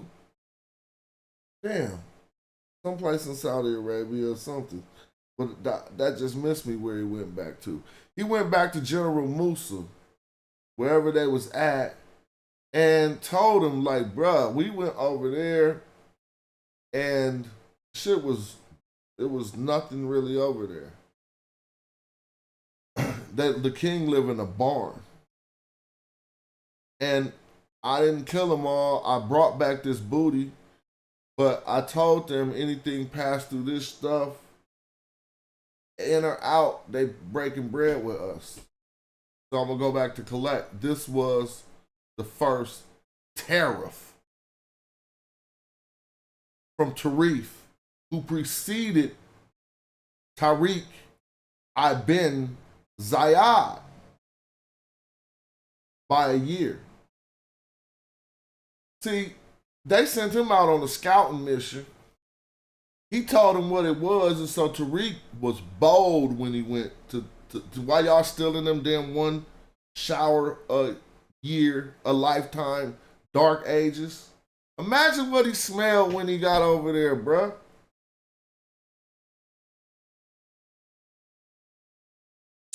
He was like, man, we ain't fighting these people, they stink.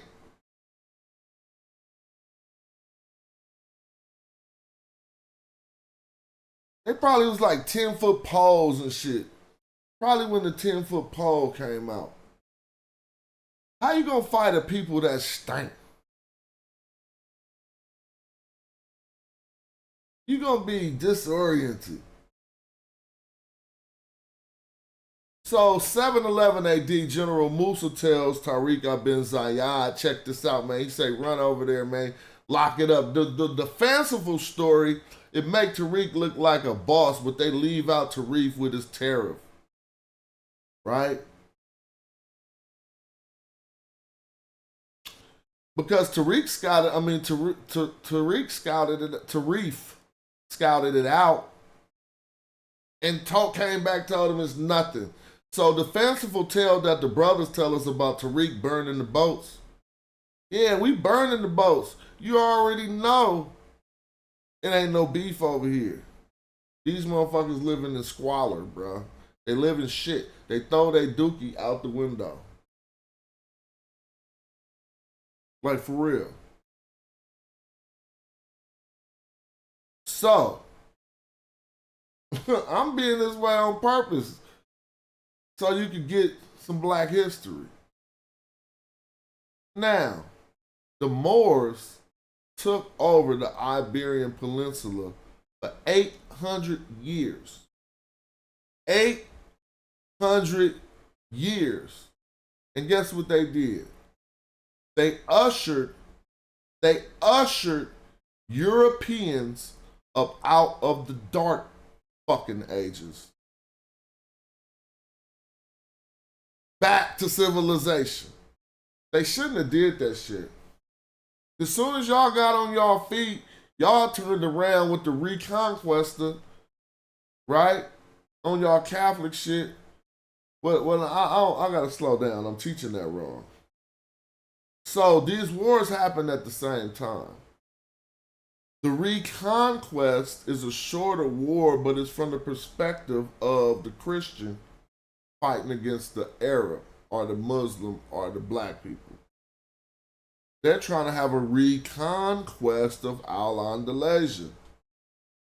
This is like a 600-year war or event. But the war with the Moors, before they teach you anything, you dumb little dude at an American school, think you smart? Christopher Columbus sailed the effing ocean blue 1492 because that was the end of Moorish rule in Spain. They couldn't have did none of that. None of that. Ferdinand commissioning them, none of that was happening. It was the last. I told you the first Visigoth king was King Roderick, the last Moorish king who was made to kiss the feet of these Europeans. Name was King Boa. Got kicked out of Cordova, the last Moorish stronghold in 1490, dumbass too. You go to school, they start your measly ass history with 1492, and that's why you think you the shit. They started with 1492 when y'all just had got free. But guess what? During the Reconquista, during the last couple hundred years, y'all freshly up out the dark ages ass only happening in your section of the world didn't even really learn nothing because y'all start overdoing your religion, over literalizing shit, and start killing people for being witches. Yeah. And witchcraft during the same period of the Reconquista, which will be a shorter period, called the what? Put it in the comments section. Shout out to dude who be saying that all the time. I'll be watching his show. Put it in the comments section. The Inquisition. The Inquisition is just a short part of the Reconquista when they finally was gaining back some shit and they could start going through persecuting people for being the right type of Christian or Catholic or what have you. This is what people don't understand. You see, Al-Andalus is Spanish, bruh. This is why this is why the term Matamoros means a Moor killer. in Spanish? Why would they have that term in Spanish? For instance, how do you say Moor killer in Chinese? You're going to take the word Moor, and then you're going to put killer, but you ain't going to have a compound word already called Matamoros. Right? It is because they had to hype themselves up to fight off these Africans. And their last winning straw was 1492. All right? So what part in that history, I done took your ass from ancient Egypt to 1492, right before Christopher Columbus sailed the ocean blue. What part of that was these big-ass, grandiose European contributions to society? Tell me, you tell me. I told you what the Greeks contributed. They said they got it from Egypt, and white people forgot about it until the Arabs retaught them that.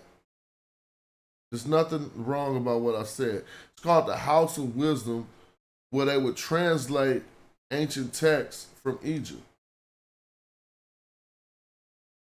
So we up to 1492. Do I need to keep going? Because Christopher Columbus sailed the ocean blue, and he don't even know where the hell he going. So now we start to find out about Moorish navigators and all this old crazy stuff, but I'm not going to go into that. He didn't even know how to get to where he was trying to go. Got lost, wound up in the West Indies. That's why they Indian. Man, all of this is crazy. And when he finally got to the Americas, you can read Diego Columbus's manual or his journal and read early Columbus journals about what he found when he got there. I ain't even gonna go too far with that. You can read that for yourself. So then, it was a while, and it was like 2 letters from, I don't know how much time had transpired, but it was 2 letters from Columbus to Ferdinand, and then about the second letter, he's starting to ask to get some African slaves. Because you see, they fresh up out of this funk with, they not, but the whole continent up there is fresh up out of this funk with the Moors. Now let's talk about it real quick, because if the Moors had Al-Andalasia and that greater part for Spain and all that for 800 years, this is why we pay money to Italian fashion, thinking that that's Italian fashion. A lot of it is. A lot of it isn't. Silk was not feminine at first. I mean, you know, men don't hardly even like to wear silk now. Let's talk about I always talk about alligator shoes. No gators in Italy. But today, in this capitalist society, if you want to buy alligator shoes, you think the best ones come from Italy, but then they trick your dumb ass. And what's the name of the best shoes? Let me put it up here. Maury Gators, bruh. You can't make this up. 500, 600. What does the Maury mean? Moorish. So you trying to tell me we've been pimped that bad that now we buy our black stuff that's traditionally black for white people, but we give them all the credit for it as if they made that up. If you got on some Italian gators, motherfucker, if they clean, they African. Like gators and stuff, that's Nile River talk. What is it called? Crocodilius nilotus. Like, don't even mess with us. Something like that. The Nile crocodile. But then we got the gators too. You see that clearly. Like, it's not about Moorish architecture and all of this stuff. But I want to keep on bringing y'all up to speed because some dummies be thinking they could get on YouTube talking about what black people ain't contributing. Now, right when y'all got motherfucking free, what y'all put into place? Soon at 1492, Christopher Columbus sailed the ocean blue, and in 1505, Bartholomew Casta, I ain't remembering his name. Bartholomew somebody. He get the, y'all know what I'm talking about. I ain't even got a trip. This ain't no debate. Get the first commission to go into Africa to start collecting slaves. Can't make this up. So I'm still looking for the great part. I'm still looking for the great part. If you go for the Greeks, you gotta go to Black Africa. That's what they did. You ain't telling me shit came up out of no Greek. Nothing came up out of there. What? The Pythagorean theorem? That's straight all over the pyramid. It's all over the pyramid.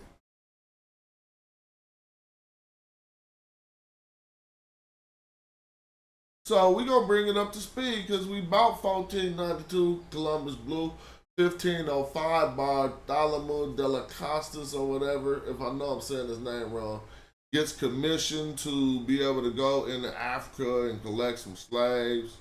And that's 1505. So the whole 1500s after that is just going all bad. This is the time period of Africa being introduced to this gunpowder and this stuff. Right? And these people, the Portuguese, now you see why the Portuguese, when they went to Africa, they were so Portuguese-ish. Because they was off that Iberian Peninsula too. Tell me I'm wrong. That sounds like a mistake. Let me pull that up on a map. I know I'm not wrong. I mean, what I'm saying in theory is correct, but it seemed like I stated that wrong. Portugal. Now let me look at this. Stop playing with me, man. Of course. Man, I'll be saying some silly shit. Look, right there. That's the first place. So this is what I'm trying to tell you. You know this right here? Gibraltar. What that mean? The tar in Gibraltar is Tariq, bruh. Gibraltar is a rock. Gibraltar, this is why I don't like Christianity. I'm not saying I got nothing with it, but listen to how it's taught to black people in the hood. We stood up dancing and shit in church and singing about the fucking rock of Gibraltar. Oh, you gonna be my rock of Gibraltar. And this shit is about the rock of a black man who went and took over Spain.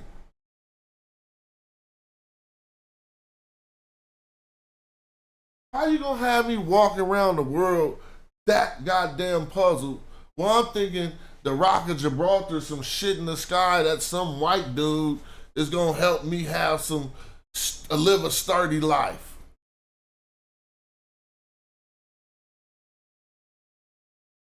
Gibraltar, the rock of Tariq. This is where, look, you dummies, not you dummies. What did I tell you? Tarifa. This is where Trump punk ass get the terror from. How can I make this up? This is where Tarif said, check this out, man. Y'all over here living in squalor, bruh. But I'm not tripping. If you ever want to come out to these waters, do anything, pay me a tariff. And it's cool. Cross back over the water. went all the way back over here, bro. Believe it or not, they was way damn. He had to go hella far. I don't even know. No, they must have been over here somehow. How would he go that far? He didn't go back to Egypt. He didn't go back to Saudi Arabia. They must have been stationed someplace in the Maghreb. But I don't got that yet. But Gibraltar.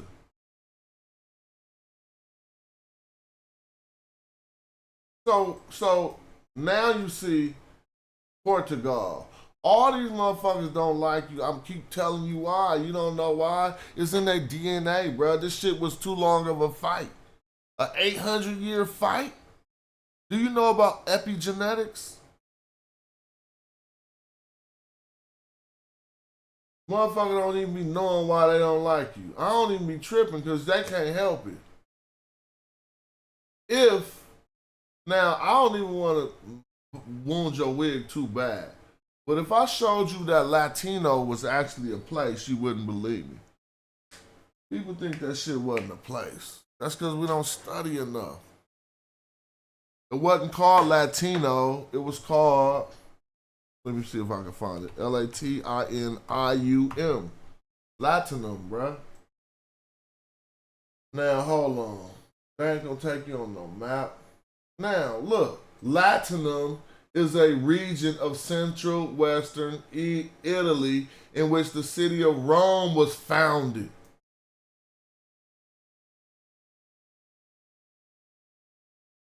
See, I go too far for a motherfucker start including Latinos because I was trying to teach white people right now. But you could get taught too why you be hating on black people you don't even know.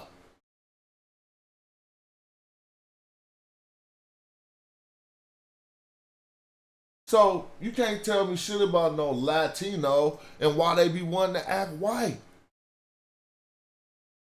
I'm not talking about my Mexican brothers. They was black. Spaniards, they wasn't black, but I'm saying they black like me. We all black, but they was their own thing. Feel me? And they was brown and melanated. People in Mexico.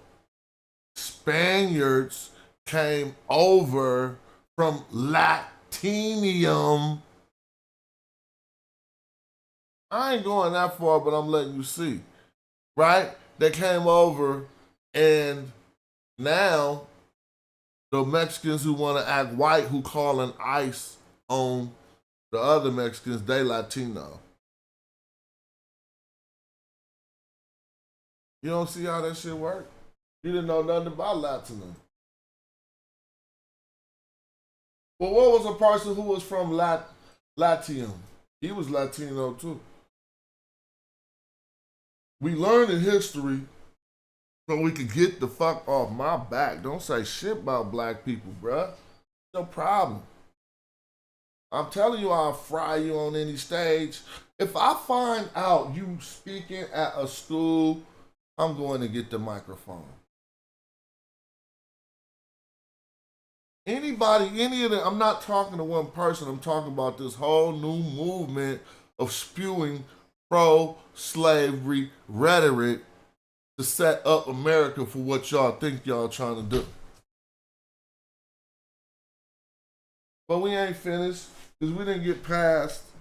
I had to add another hour on the video because what we didn't get past, we was at 1492. Christopher Columbus sailed the ocean blue. 1505. Bartholomew de Costa. Man, let me get that name right. I hate saying names wrong. Bartholomew. De la Costa. Stop playing with me. Bartholomew de la Costas. All right.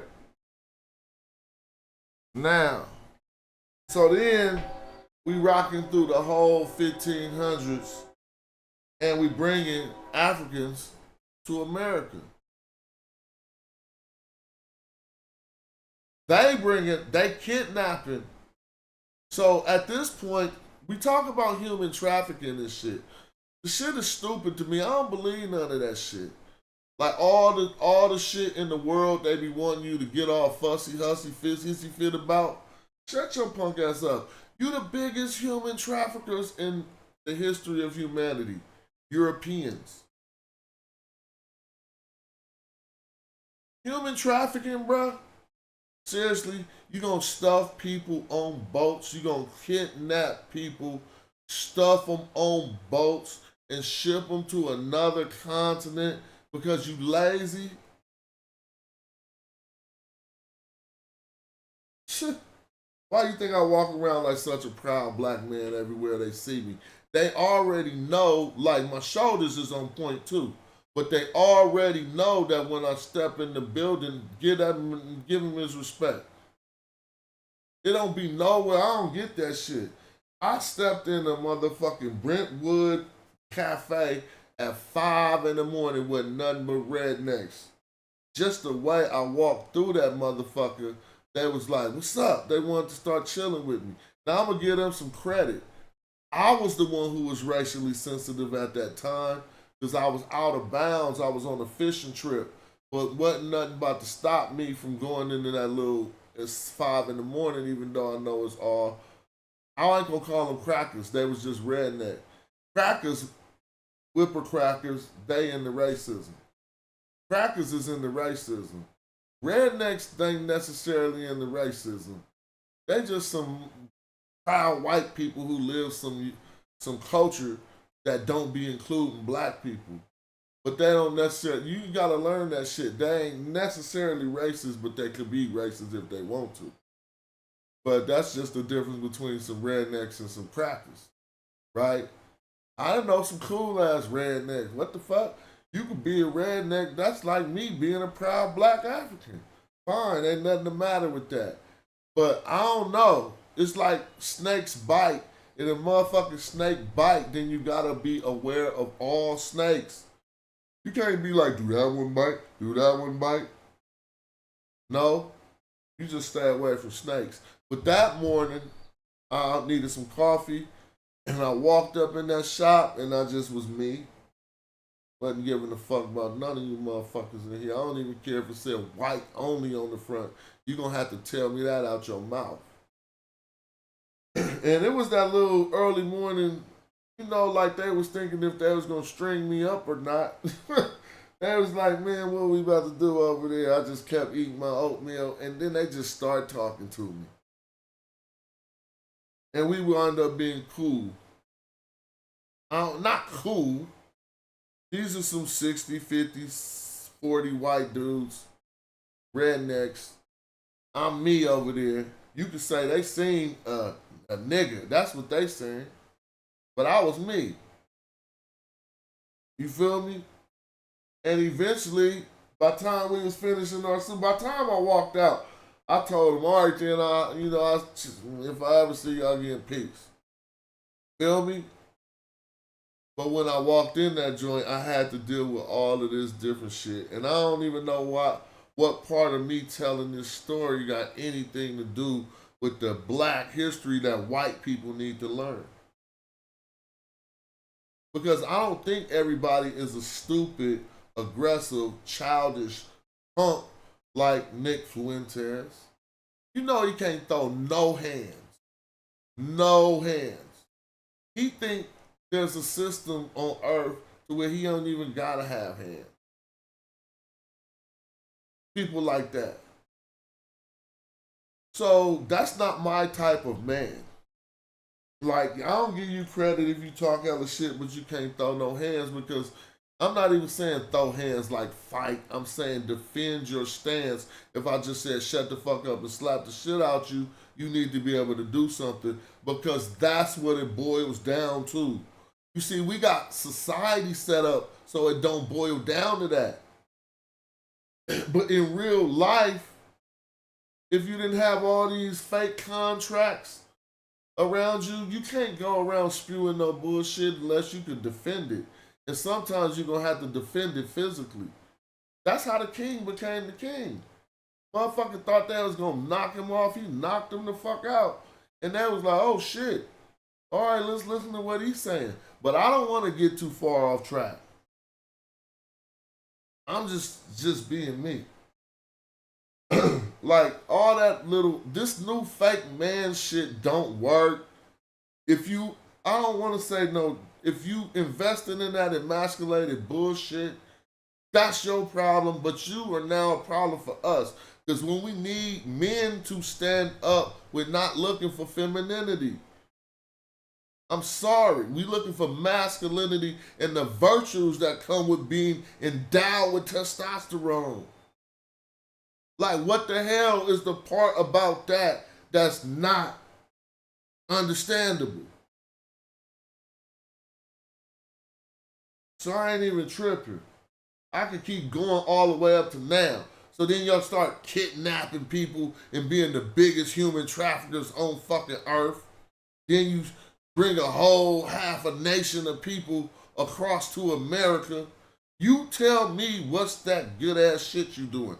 Then you set up a capitalist system that was founded on the labor of the people who you human trafficked from Africa.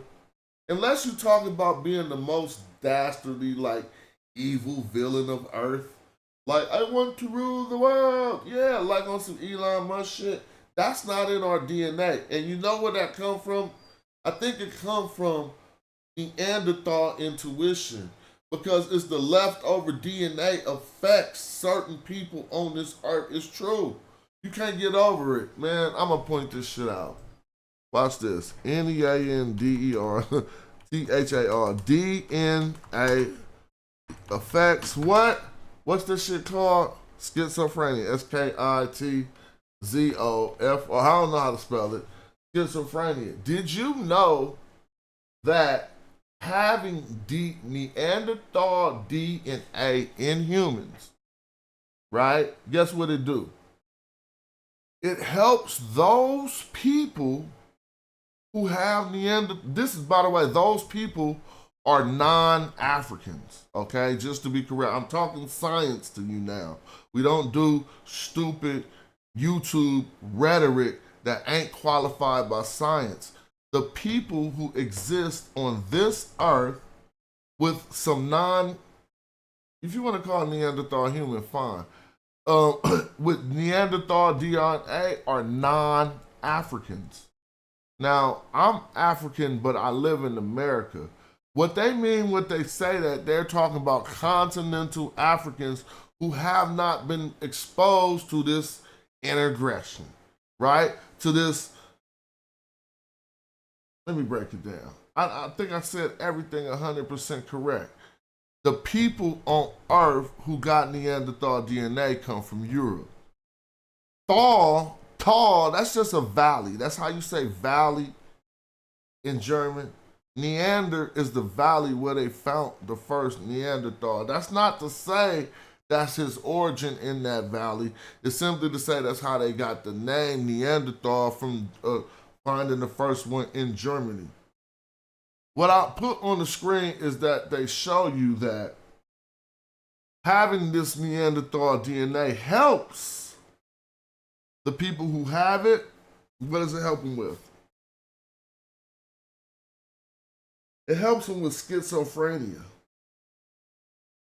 All right, I need some water, some liquids. I'm about to go. Now check this out. Can I ask you, is schizophrenia,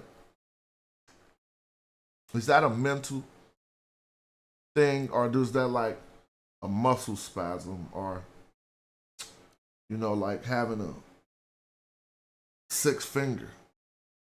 Schizophrenia is all dealing with your brain. Some people could teach me and say, no, it's not. But what I'm showing you is we have a direct connection between Neanderthal DNA and brain processes, particularly when they are assisted in combating off a brain defect, which is schizophrenia. So right there, you have the connection between Neanderthal DNA and the mentality. As a natural man, as an original man, as the black man on the earth, sometimes you have to sit around and be like, how the fuck could they do that?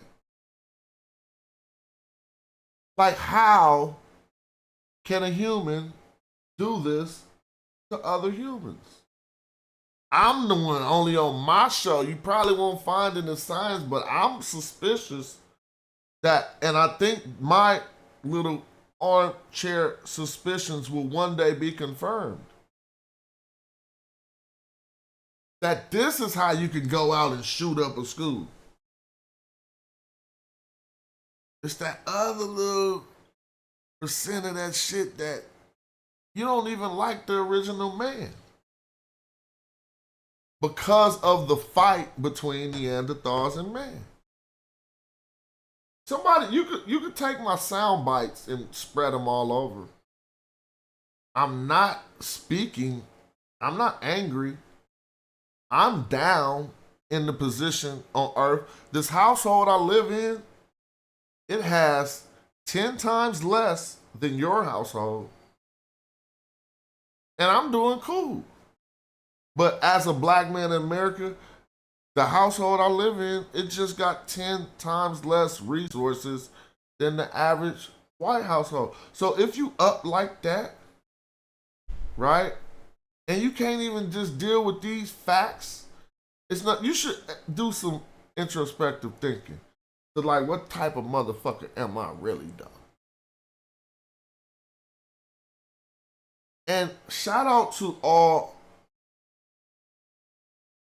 shout out to all the people who've been put in that position and ain't exploited it. I be saying shit, any one of my white partners, I tell them when to use their white privilege. Like, go run up in there, bro. I got a meeting, bro. Go on up in that motherfucker, go do that thing. Because we work together, right? Ultimately, real men don't give a fuck about that fake color shit. It's the other ones who get in there with their insecurities and they massage you to go rock with their insecurities, and that's what it wind up being. Yo, I'm Smash Rock Wellington, his elegance, Casual, the rap guy. In case you don't know, I build like this all the time on my show. What you not gonna do, you can always come on my show and build with me like a gentleman. We could discuss any of these conversations, but it's so strange that I'm on the public internet and can't find nobody to refute this shit. Everybody wanna be stupid, don't got no information, don't got no sources. This cause this is the truth. And we standing on it. And thanks for the contributions, thanks for the support. I'm gonna be back later. I gotta go take my wife. I wanna take my wife to eat because we deserve it. I don't smell no food cooking. When I don't smell food cooking, I just take my wife to eat. That's just how I feel. Feel me? Cause she cook all the time, so I'm like, if you don't feel like cooking, let's go get some. All right, y'all. Smash Rock Wellington, this elegance, black man, black power. What you want to do? And when I say that shit, don't get timid, bruh. Right? God damn, that black power ain't never did nothing to hurt nobody, bruh. God damn, that's white power do that shit. All right, we up out of here. Peace, peace, peace. Hope y'all had a good show. I hope y'all learned something. All right? And the Cash App is Smash Rock. Always. Peace. Oh, wait. Did I skip some history? I brought their ass all the way up to the slave trade. They know that part. Peace, peace, peace. Yeah, go get y'all new Hyro fit, too. Look.